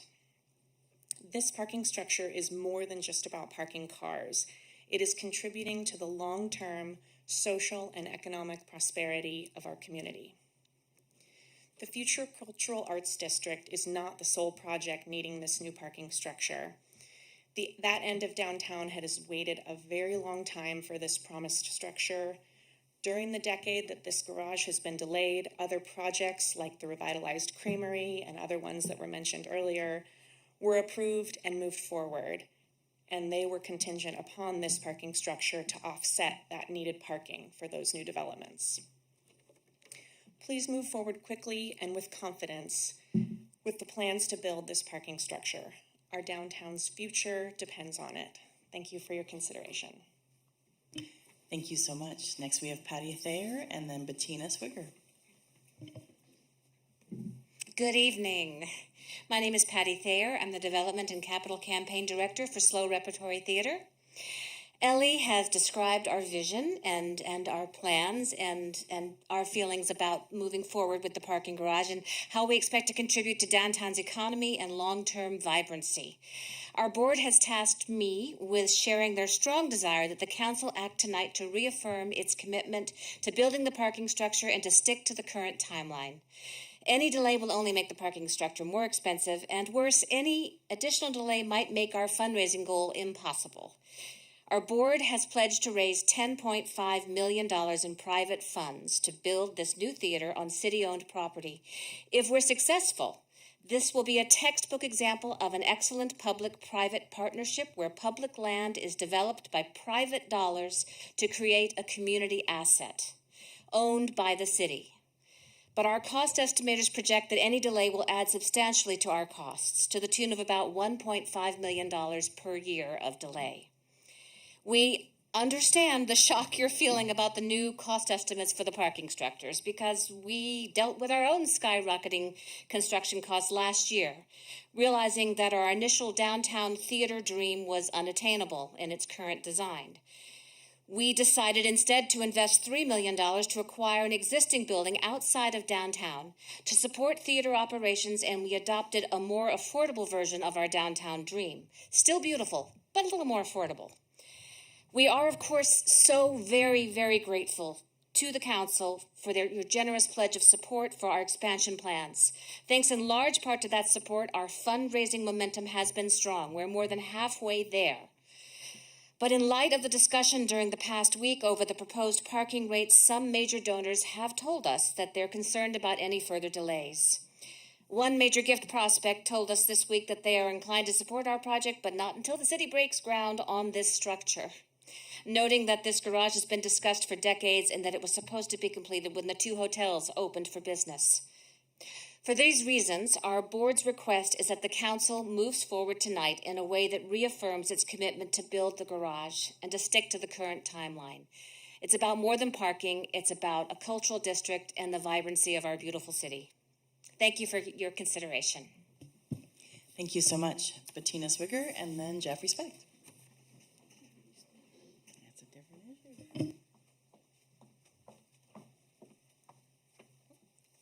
Good evening, Madam Mayor, council members. It's been a couple of hours since I've seen some of you. My name is Bettina Swigger. I'm the CEO of Downtown Lowe, which is the nonprofit business association that represents more than 500 businesses in the downtown district. The topic of parking is an emotional one, and it's one that we discuss every single day. For the past 2 weeks since this agenda item was published, we have spent almost every waking moment thinking about and discussing this particular predicament. I've had the opportunity to speak directly with some of you in person. I appreciate that chance. For the past decade, Downtown Lowe has advocated for the construction and development of the cultural arts parking structure. We support the project, and we understand the intricacies of the financing challenges, and we don't wish to delay the project further. However, our business community has let us know that they are very concerned that the adoption of such dramatic rate increases may hinder our community's ability to recover economically. Our Parking and Access Committee met for 2 hours this morning to discuss this topic, and members of our board of directors and staff have been meeting with city staff, asking questions, making suggestions, and generally trying to be helpful, trying to find ways to address the need for additional revenue without putting the entire burden of these costs on customers and especially employees of the downtown businesses. We sent a survey to our downtown businesses and received 51 responses in a few short days, and we sent those survey results to you so you could see those. The good news is that we've heard from hundreds of citizens that downtown is important. People want to get here, they want to support the businesses, they want to be here in their cars and on their feet and on their bicycles. The comments also highlight, I believe, a profound need for some adaptations and modernization and attention to how parking is managed and handled in the downtown. We understand that there is a need to move quickly, and with that in mind, if you choose to move forward with these rate increases, we have some ideas that you hope you consider in your deliberations. Namely, I hope that you will consider reallocating ARPA funding to make up for at least a portion of the lost revenue due to the concessions that were made during the pandemic. That's literally what that money was designated for at the federal level. We strongly encourage council to revisit the discontinuation of the first 60 minutes of free parking in the parking structures, and if there's a way to fund that through economic development funds as an incentive to help support businesses who are still supporting from the pandemic, we encourage you to do so. 70% of our businesses identified the first hour free as very important to their businesses. We love the idea of surge pricing, incentivization projects, and I won't waste time talking about those more. We've talked about those a little bit more. And please address the issues of diversity, equity, and inclusion for developing programs for lower income city residents to access downtown by car. Thank you so much for the opportunity to speak tonight. Thank you, Jeffrey Specht. Any others, City Clerk? Okay, thanks.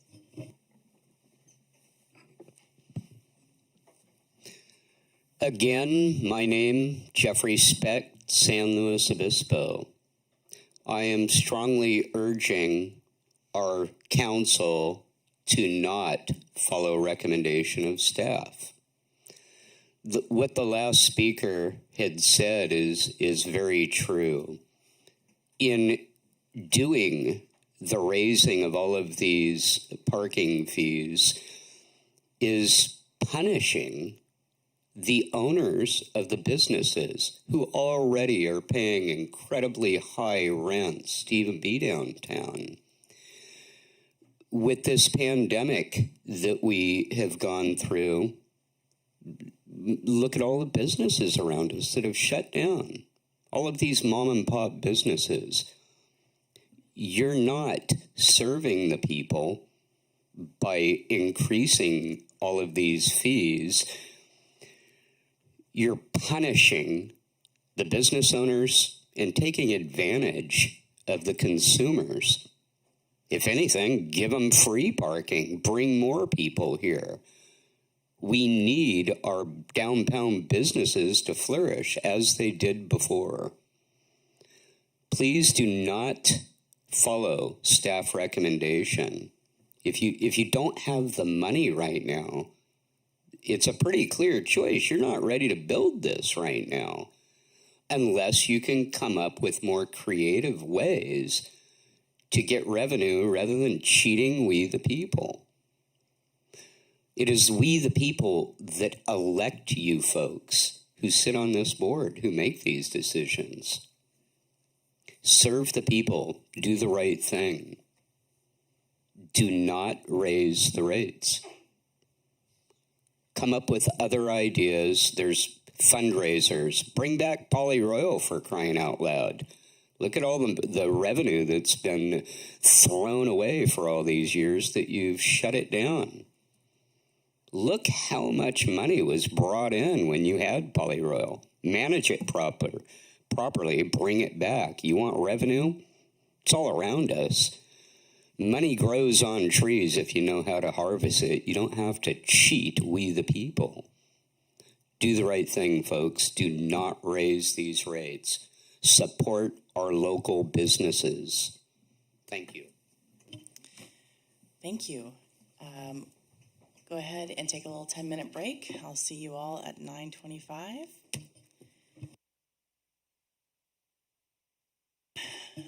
All right, we're going to reconvene.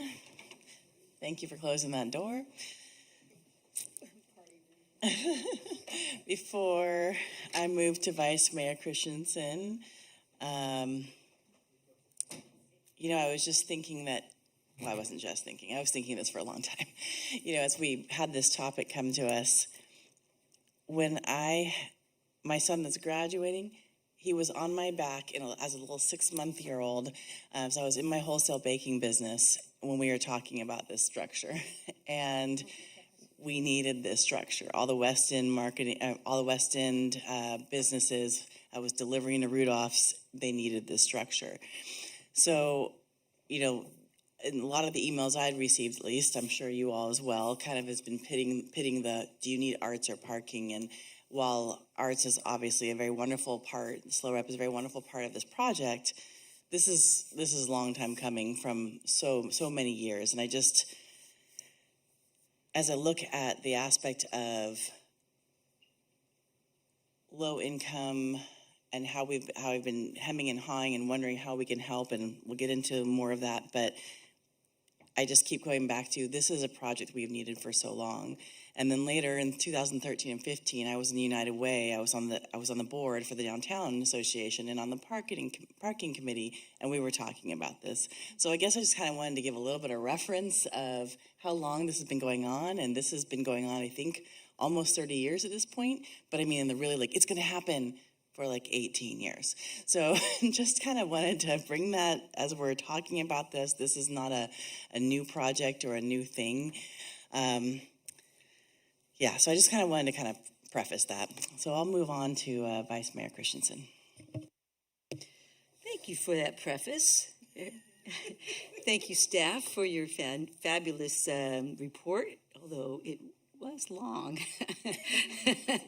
But there was lots of stuff to cover, and I really, as my fellow sister council members have mentioned, I really appreciated the question and answer memos that came out Friday and yesterday, and I think today too, another one.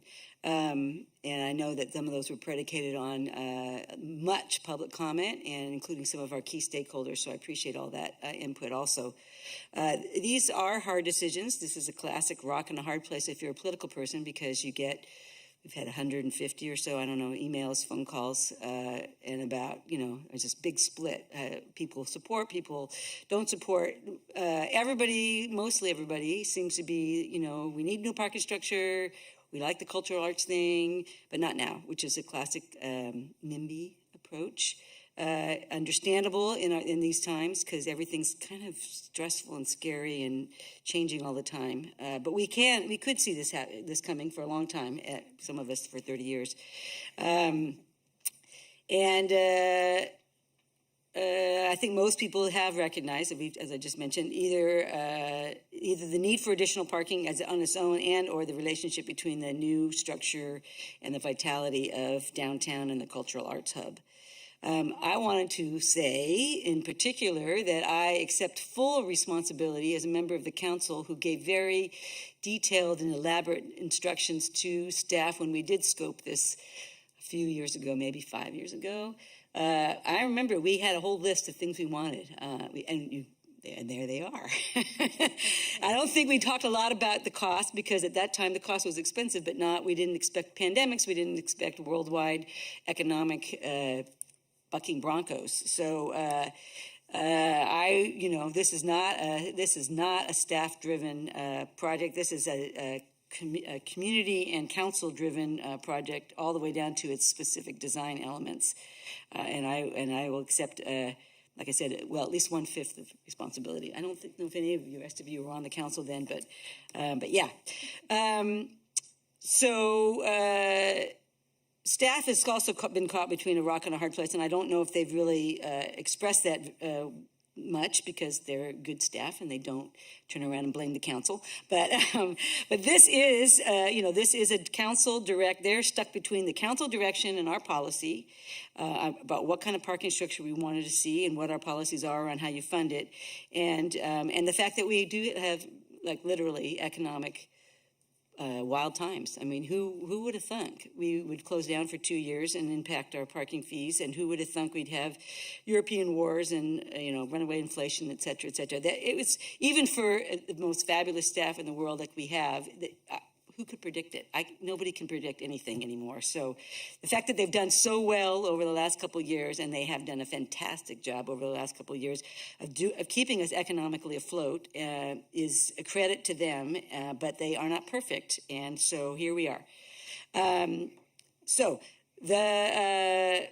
Once you decide you're going to have a parking structure, which I think everybody's kind of decided we are, then you have to face what it's going to cost. And, everything costs money, and everybody wants a free ride. Let's just build a great parking structure, or any parking structure, and just not worry about how much it's going to cost. And we did get a lot of public comment along those lines. We want a parking structure, but we don't want to pay for it.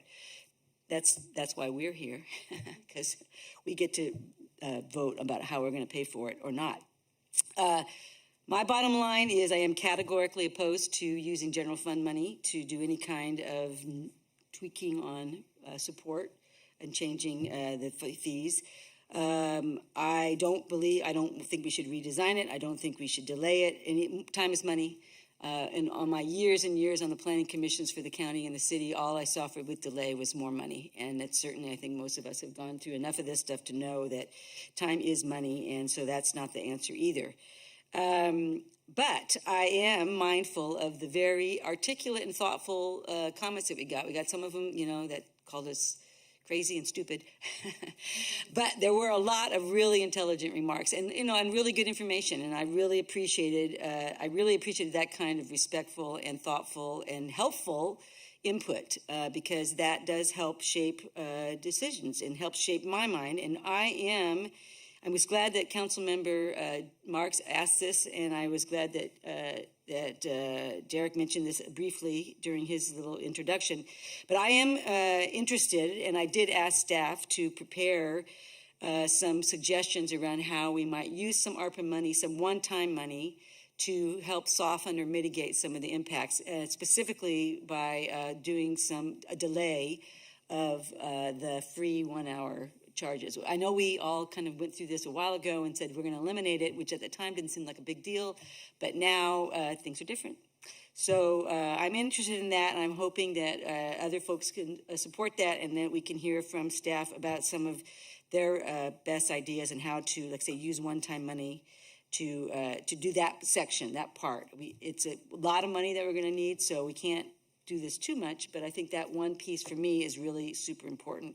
And I loved all the discussion about what we are going to be able to do down the road with all kinds of, surge parking and in identified parking and license plate recognition. But I want to remind everybody that we also have a climate action plan that says, if you're coming down here regularly, you should be using public transit or some other alternative rideshare, carpooling, that kind of stuff, rather than trying to get your individual car downtown every, a lot down. That's everybody's got their prerogative, but that isn't really the vision. And so we do want to continue to be mindful of DEI issues and low-income issues and employee issues and all those kinds of things, but also try to be not necessarily go way out of our way to let everybody park their car downtown. That's not really the goal. So that's what that's where I'm at, and I really wanted to thank again staff and the community for a really, really helpful public discourse. Thank you. Councilmember Marks, would you like to comment? Well, first of all, I have to say, Councilmember Christensen, I was on council at the same time that you were on council. So hard to remember. I know it all blends together, but I appreciate that story of Erica Stewart having her baby, on her in her backpack when she was talking about this project. It goes back further than that. If you go to the original downtown concept plan, the idea was to have the downtown ringed with parking structures and eliminate the surface parking as basically a waste of very valuable space. So I just want to say that I do not want to slow down the building schedule at all. In inflationary times, paying attention to interest rates is huge, just as staff pointed out, but also it's important to spend money when in a timely way, because delay ends up meaning that it's going to cost more. So I'd like to see us figure out how to do everything we can to reduce the dollar amount of the that's going to have to be financed, the debt burden. And I would like to see us backfill that $4 million or whatever the amount, $4 million or 4.4, that the parking fund gave up for COVID to help everybody through the COVID period of time. I think we should backfill it with ARPA funds. And I'd like to ask staff perhaps at some point to look at different sort of buckets of ARPA money that we could allocate in that direction. And we've got, staff said there's $10 million that we received that we do not have to be accountable to anybody about how we are going to spend it, except, of course, our community and ourselves and our policies and all that. I do not want to eliminate the first free hour in the parking structures. A lot of these very thoughtful emails that we got talked about going to the library, for instance, or going to the county clerk recorder's office, or going to City Hall to pay your bills, or doing quick errands. There's so many different activities that people can handle within an hour. And if we're talking about equity, really, I think that it's important to realize that there are a lot of very important civic functions that people are coming downtown, going into the structures and completing. And I think that it's really important to keep that first hour free. And the other thing is, we haven't talked about charging for parking on Sunday mornings. I don't know how people would respond to that.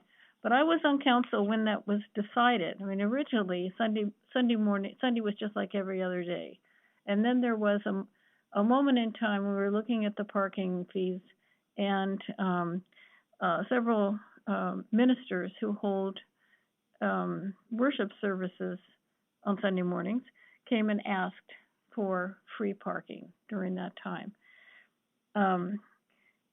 And I think that, people worship in all different kinds of, some people worship on Saturdays, some people, worship on Friday evening. So I think that that's something that could be looked at, to just go ahead and charge for parking on Sunday morning just like every other day. I agree with Carlin Christensen as to the use of general fund money, that it should only go for general fund purposes. And but also, I think we need to analyze what aspects of the structure are actually general fund purposes and not, strictly speaking, parking fund purposes, parking purposes. If we could get that dollar amount down to, if you're talking about $46 million, as I recall, if we could reduce that, the dollar amount of the debt burden, that would reduce the amount of money that we'd have to raise through parking fees. And so I really hope that we can come up with some ideas about how to do that.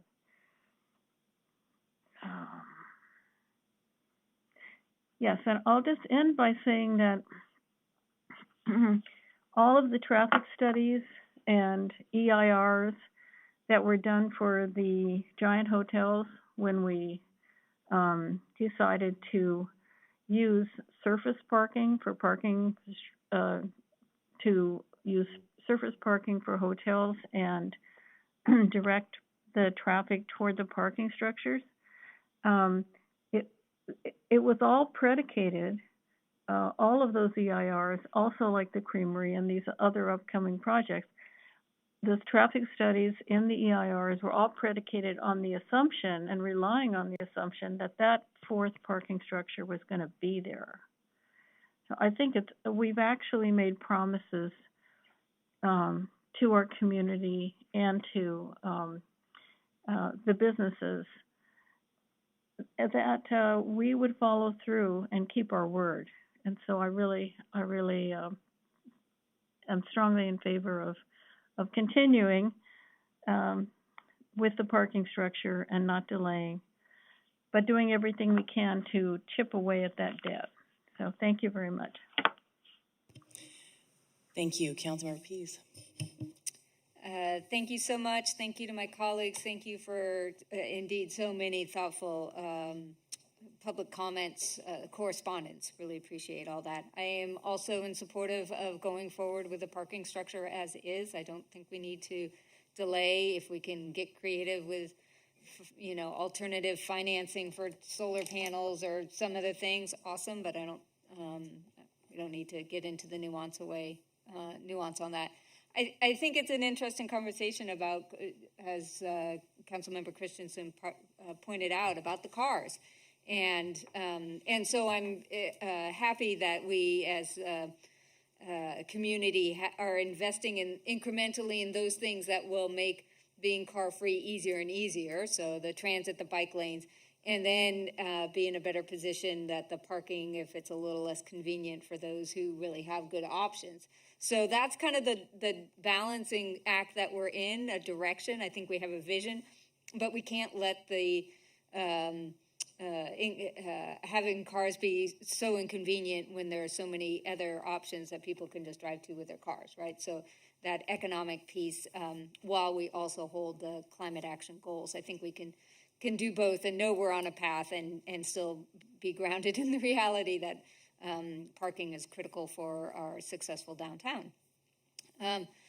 So I think we've relied on the parking fund. I think it was super healthy, and the parking structure was at a cost. And so I think that we were able to kind of go along. Yeah, oh, the parking fund can cover this and that, and stick with our policies. But I do agree that under the circumstances that it's really appropriate to use ARPA funds to reimburse to a certain extent. I look forward to that conversation. Top priority for me is also being able to retain that first hour free, at least for this first year, this next year. And then that gives us that time for the parking access study to take place, for us to catch up with some of the technology, some of the communication, and look at all those creative ideas that would help to mitigate some of the concerns that we've been hearing. So I do look forward, again, won't go into all of those ideas right now, but I think we have some really good opportunities going forward. So I look forward to seeing what staff has when we're at that point, and continuing the talk. Thank you, Councilmember Shorsman.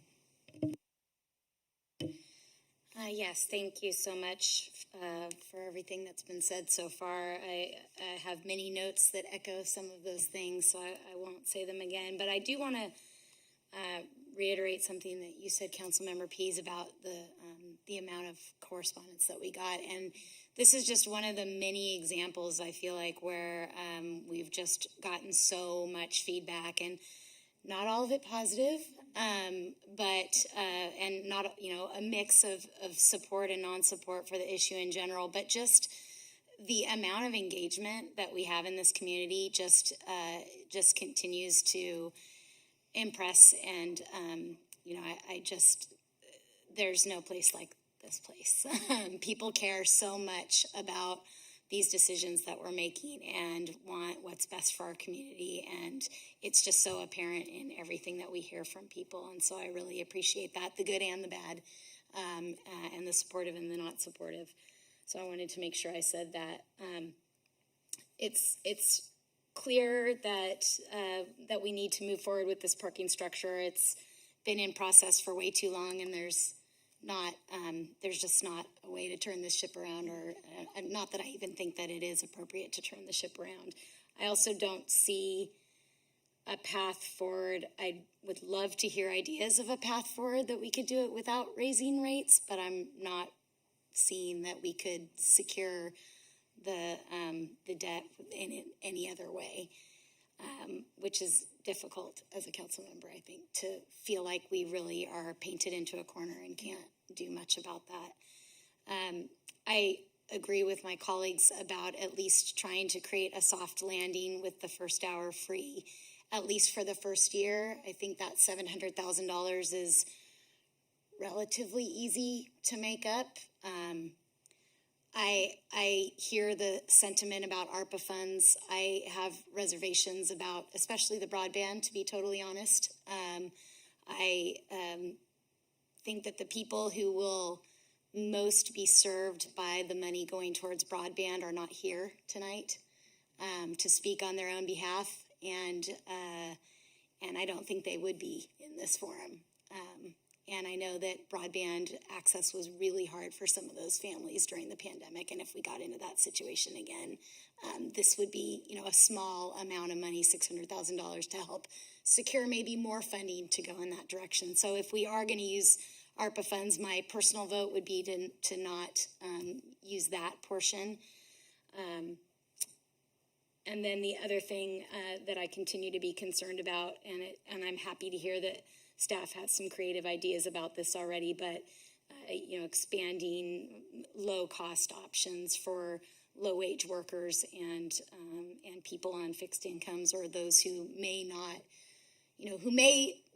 who for driving, driving and parking in a structure is the best option for them to do business downtown, because maybe they can't walk, or they can't ride, or they don't have those other options available to them. So I look forward to the rest of the discussion, and that's where I am on things right now. Thank you. Yeah, this is one of those issues that kept me up many, many hours, many, many nights, because I feel like this is being caught between a rock and a hard place, and it came up so quickly, and I think that has made it even more difficult is when the bank says, guess what, we need to do this now. Inflation's, this is a problem. Construction costs have gone up everywhere. I know this is not a new thing, especially since COVID, I'm saying. Yep.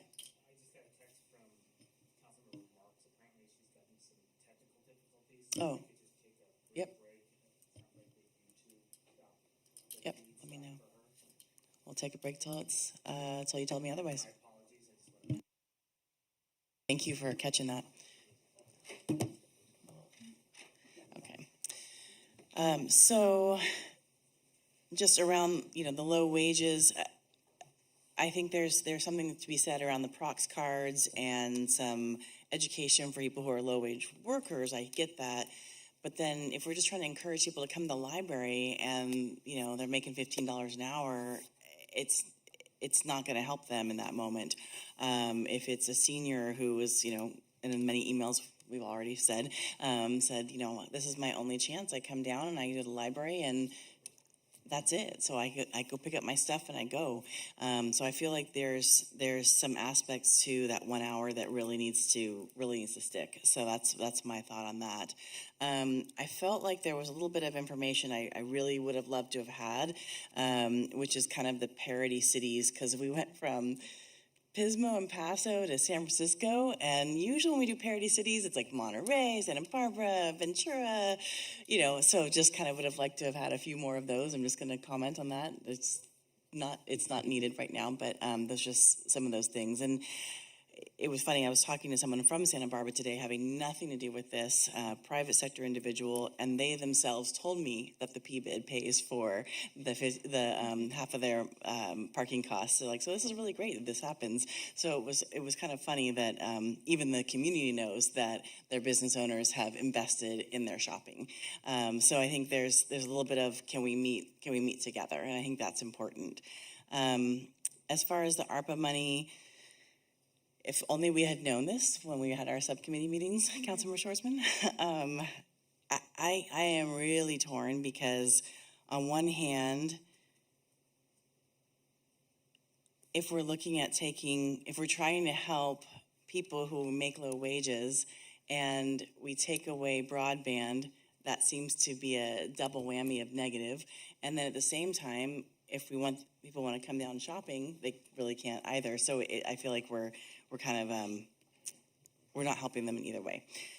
Affordable housing at the same time is also for people who have less wages. So I feel like all three of these issues are, no matter which way we go, not helping the same individuals. And so that doesn't feel good, and I don't feel like there's good answers for that right now. I'm hearing that there might be some technology that might help a little bit, and zip codes and all these things, and so I understand as I don't remember who said it, but at the podium, but it's about saying yes right now and figuring out the details later, and so I also appreciate that. And when we were talking about maintenance earlier on the parking garages, would that include adding the safety grids, or is that extra? Okay. It's extra. We believe that's probably amount about $2 to $4 million more of CIP projects that are not identified. So we think there's a few hundred openings that would need to be addressed, but we haven't scoped that out. We just haven't had time. And this is just with respect to, we had a meeting with Ms. Jodry about potential improvements, and one of her requests was to potentially look at enclosing all of the openings and all the parking structures. And we, so we have a pretty broad range, but it's not in the CIP. Okay, thank you. Sorry, 1 second here. Oh, and as far as I think the Councilmember Marks mentioned about the Sunday 9 to 1, it sounded about that was about $30,000. So I think in this whole scope of things, that's quite tiny amount. But if we're piecing things together and that needs to be part of the puzzle, then maybe so. And the other part that I still really have a hard time with is I know we want people to not utilize their cars. I get that. And we don't have the public transportation to match that. We just don't. So I think that until that happens, it's hard to use that argument. Yeah, but this would be now, not the future, and that's the problem.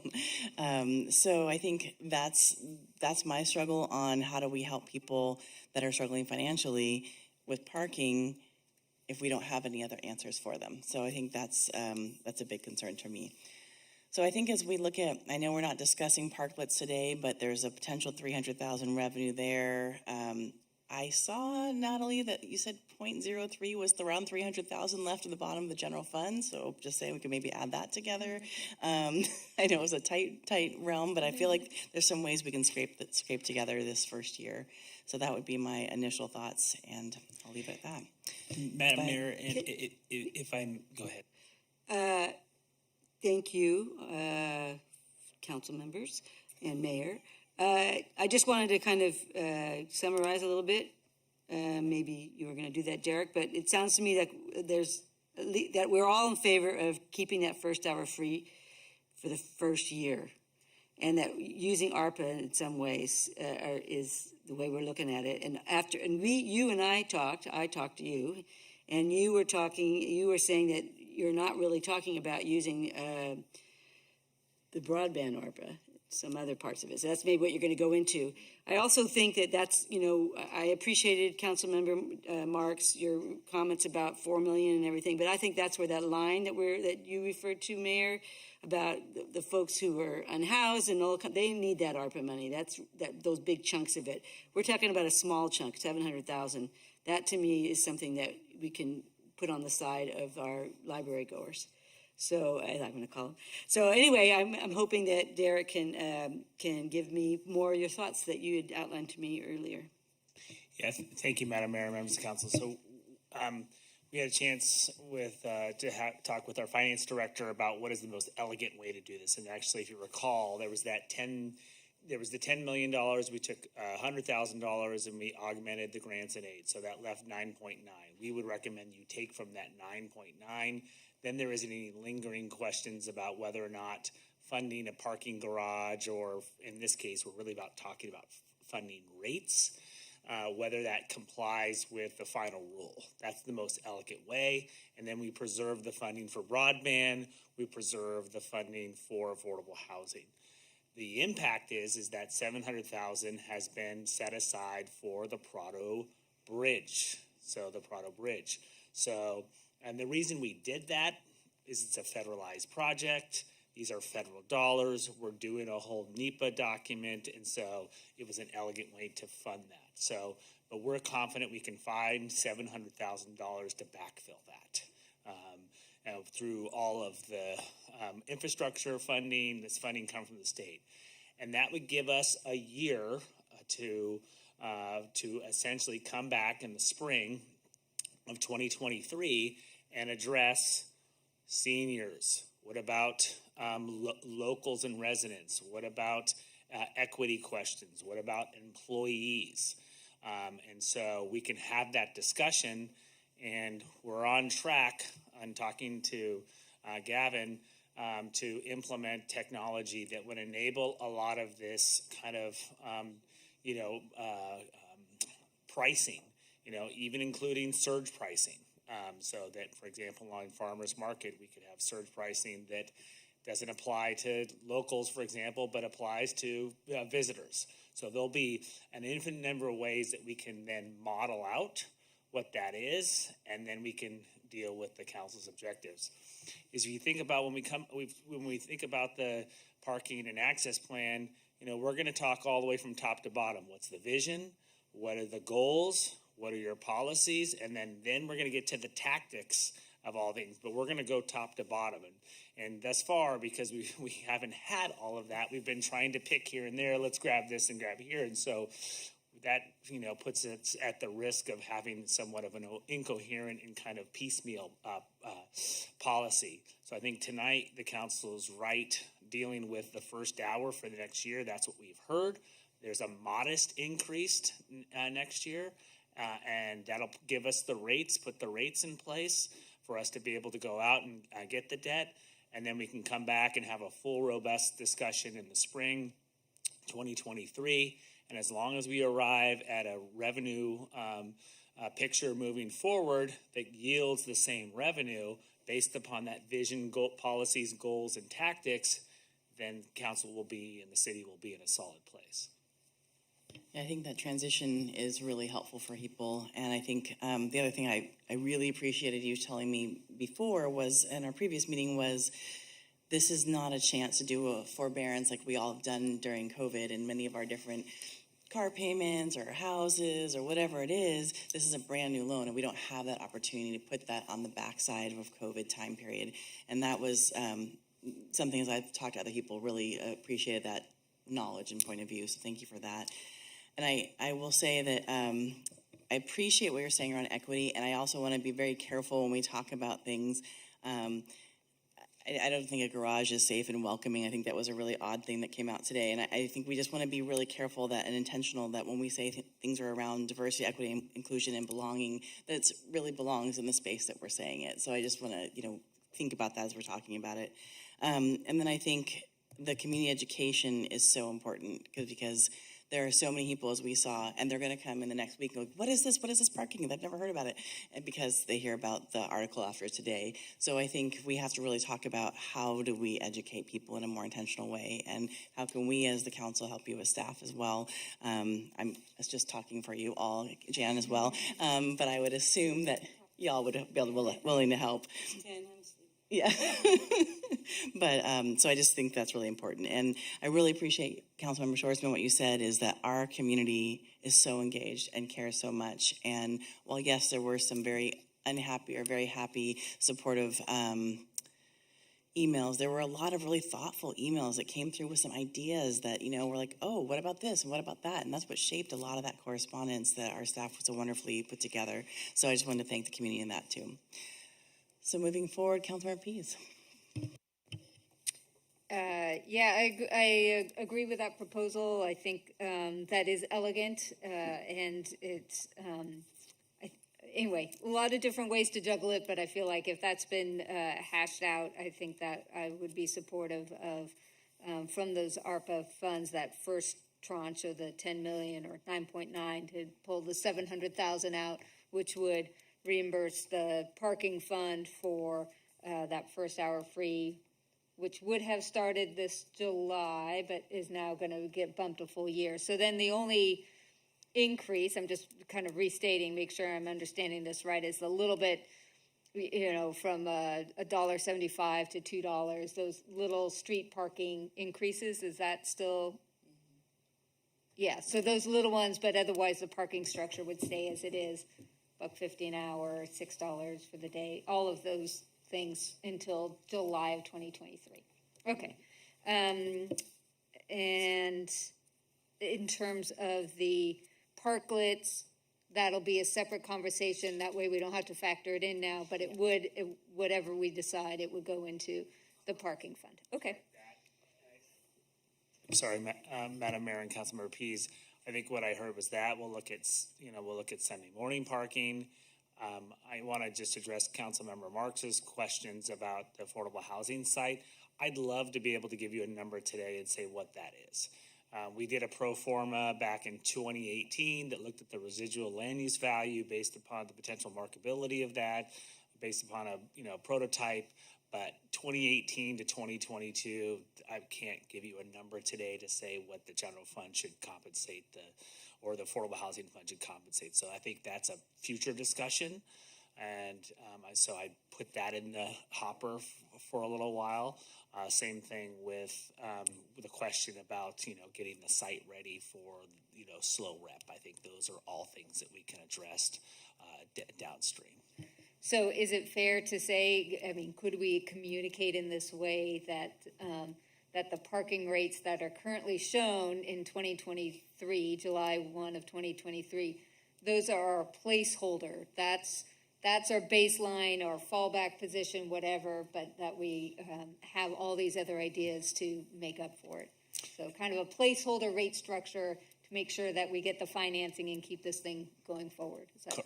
That's correct. So what I'm hearing tonight is that if the council's ready, you could take actions on 1 through 5, with number 2 amending it to essentially say and provide $700,000 from the Infrastructure Investment Fund towards underwriting free parking for from July 1, 20. Oh, do we have one? Okay. Sorry. Sure, absolutely. So recommendation for it, we have a revised resolution for council's consideration. That would just be starting the charging for the first hour parking in July 1st, 2023. So it's a new document. Yeah. So it'd be so if I finish so 2 would be adding $700,000 from the infrastructure investment funds from ARPA to underwrite free parking from July 1. Yeah, 1 hour free parking from July 1, 2022 to June 30th, 2023. And then replacing number 4 with a revised resolution that essentially encapsulates that action so that there would be continued free parking during that time period.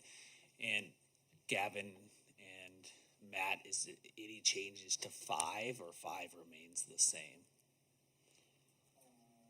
Citation penalties? No, they would stay the same. 5 stays the same. So, correct. So the only thing we've modified, just so I'm right, the only thing we've modified is the parking structure first hour to push that back basically a year is how I have it in my head.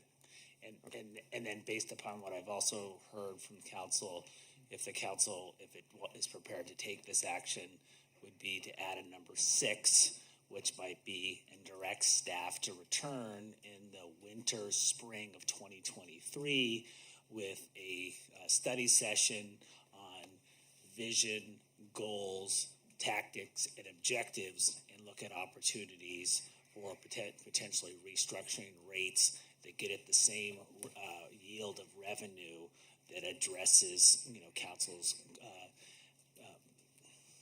Just bear with me. That's a long one. Yes, yeah. Something to that extent. I just want it to be clear that we're going to come back with that, so it signals to us and to the community that this is that placeholder, and there's going to be another discussion in spring 2023. So if council has different language, you can do that. What can I ask before you say that? The parking and asset policy plan is due when?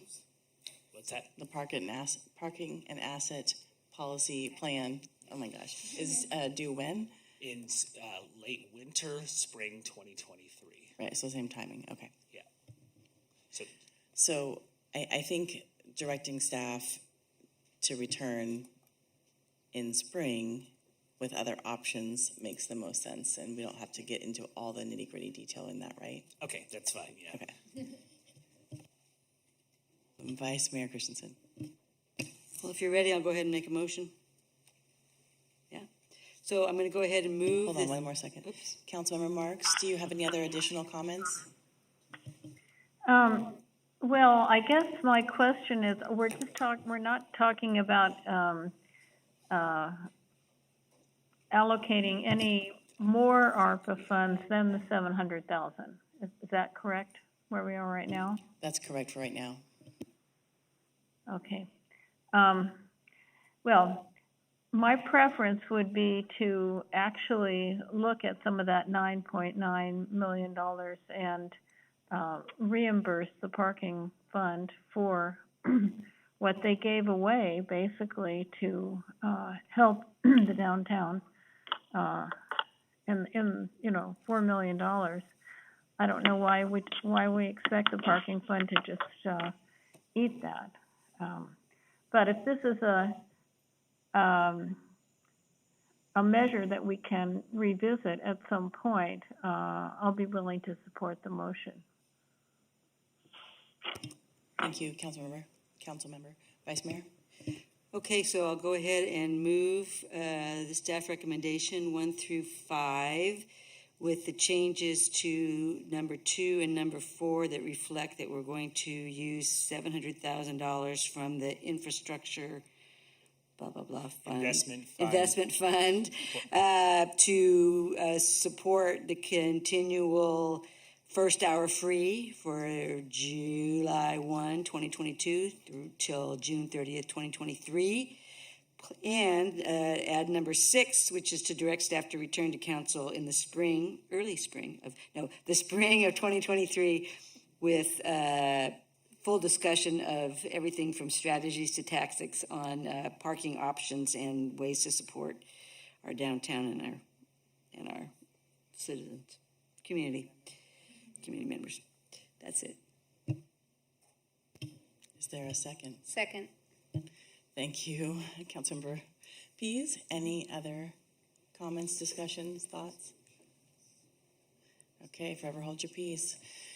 Roll call, please. Vice Mayor Christensen, Yes. Councilmember Pease, Yes. Councilmember Shorsman, Yes. Councilmember Marks, Yes. Mayor Stewart. Yes, thank you to all of the staff and the council members and the community for bringing all of this to the next level. And quite honestly, thank you to our Congress for giving us the ARPA money to be able to even have this conversation. So we hit the last point where everyone's ready to wrap up. This is the liaison report aspect of this meeting. And I believe, Councilmember Marks, you have some comments or liaison report? Oh, yes, just briefly, I wanted to let everyone know that the Integrated Waste Management Authority Board has selected Peter Krohn to be the next executive director. He is now working for the county to help them create their own little mini IWMA. But prior to that, he was working for Waste Management and San Luis Garbage, and he's really got a lot of in-depth information and connections with the haulers and the folks who actually do the work. And he's also did work for IWMA for 12 years back in the day. So he is really very respected, well-known, and has many good connections both on the state level and the county level and the quite local level. Plus, he's a very nice guy. So that's my report. He will be starting at the end of the month. Thank you so much, Councilmember Marks. Any other comments? Councilmember Shorsman? Yeah, just a quick one. I had the pleasure of touring the Slow City Farm a little over a week ago, and was really impressed with the operations there, and would encourage anybody who has children, quite frankly, because they have youth programs, and it's just I was very impressed, and just cool to see. They gave me an onion that was literally the size of my head to take home with me, so that was kind of fun. And also attended the Cuesta College President's Lunch this last week with Mayor Stewart, and great to see so many faces back out in public, and it was outdoors, and felt very safe. So just wanted to let you all know about those two things. Awesome, thank you. Yes, the Cuesta, it was great. It was one of their largest graduation classes, so really exciting. Also, the city manager and I were able to attend a REACH meeting for CEDS, the Community Economic Development. I always forget what the S stands for. And being able to be part of this program allows us to be able to unlock money from the federal and state funding. So this is really exciting that REACH is looking at this regionally with Santa Barbara County and SLO County, so we'll see how that goes. there were 3 of us that attended the Laguna Middle School Community Service Awards, and that was awesome. I forget how many, 30 plus students did, 50 plus students did 80 plus hours of community service. Plus I got to sign, I believe, 80 plus city clerk of the high school students who did their community service. So amazing. These are the students that will go long-term, hopefully, and become part of the community core and get $10,000 from the state. So we'll see if they do that. Also, lastly, Haslow, I believe 3 of us also attended with Councilmember Marks and Shoresman and myself. And Councilmember Pease too, the Toscano Apartments wall raising. It was really great to see another affordable housing project go further along past just breaking ground, and that we're getting closer. So thank you very much, everyone, for your time and your energy, and we'll see you in 2 weeks on the 21st at 6 p.m. here at 990 Palm Street. Good night.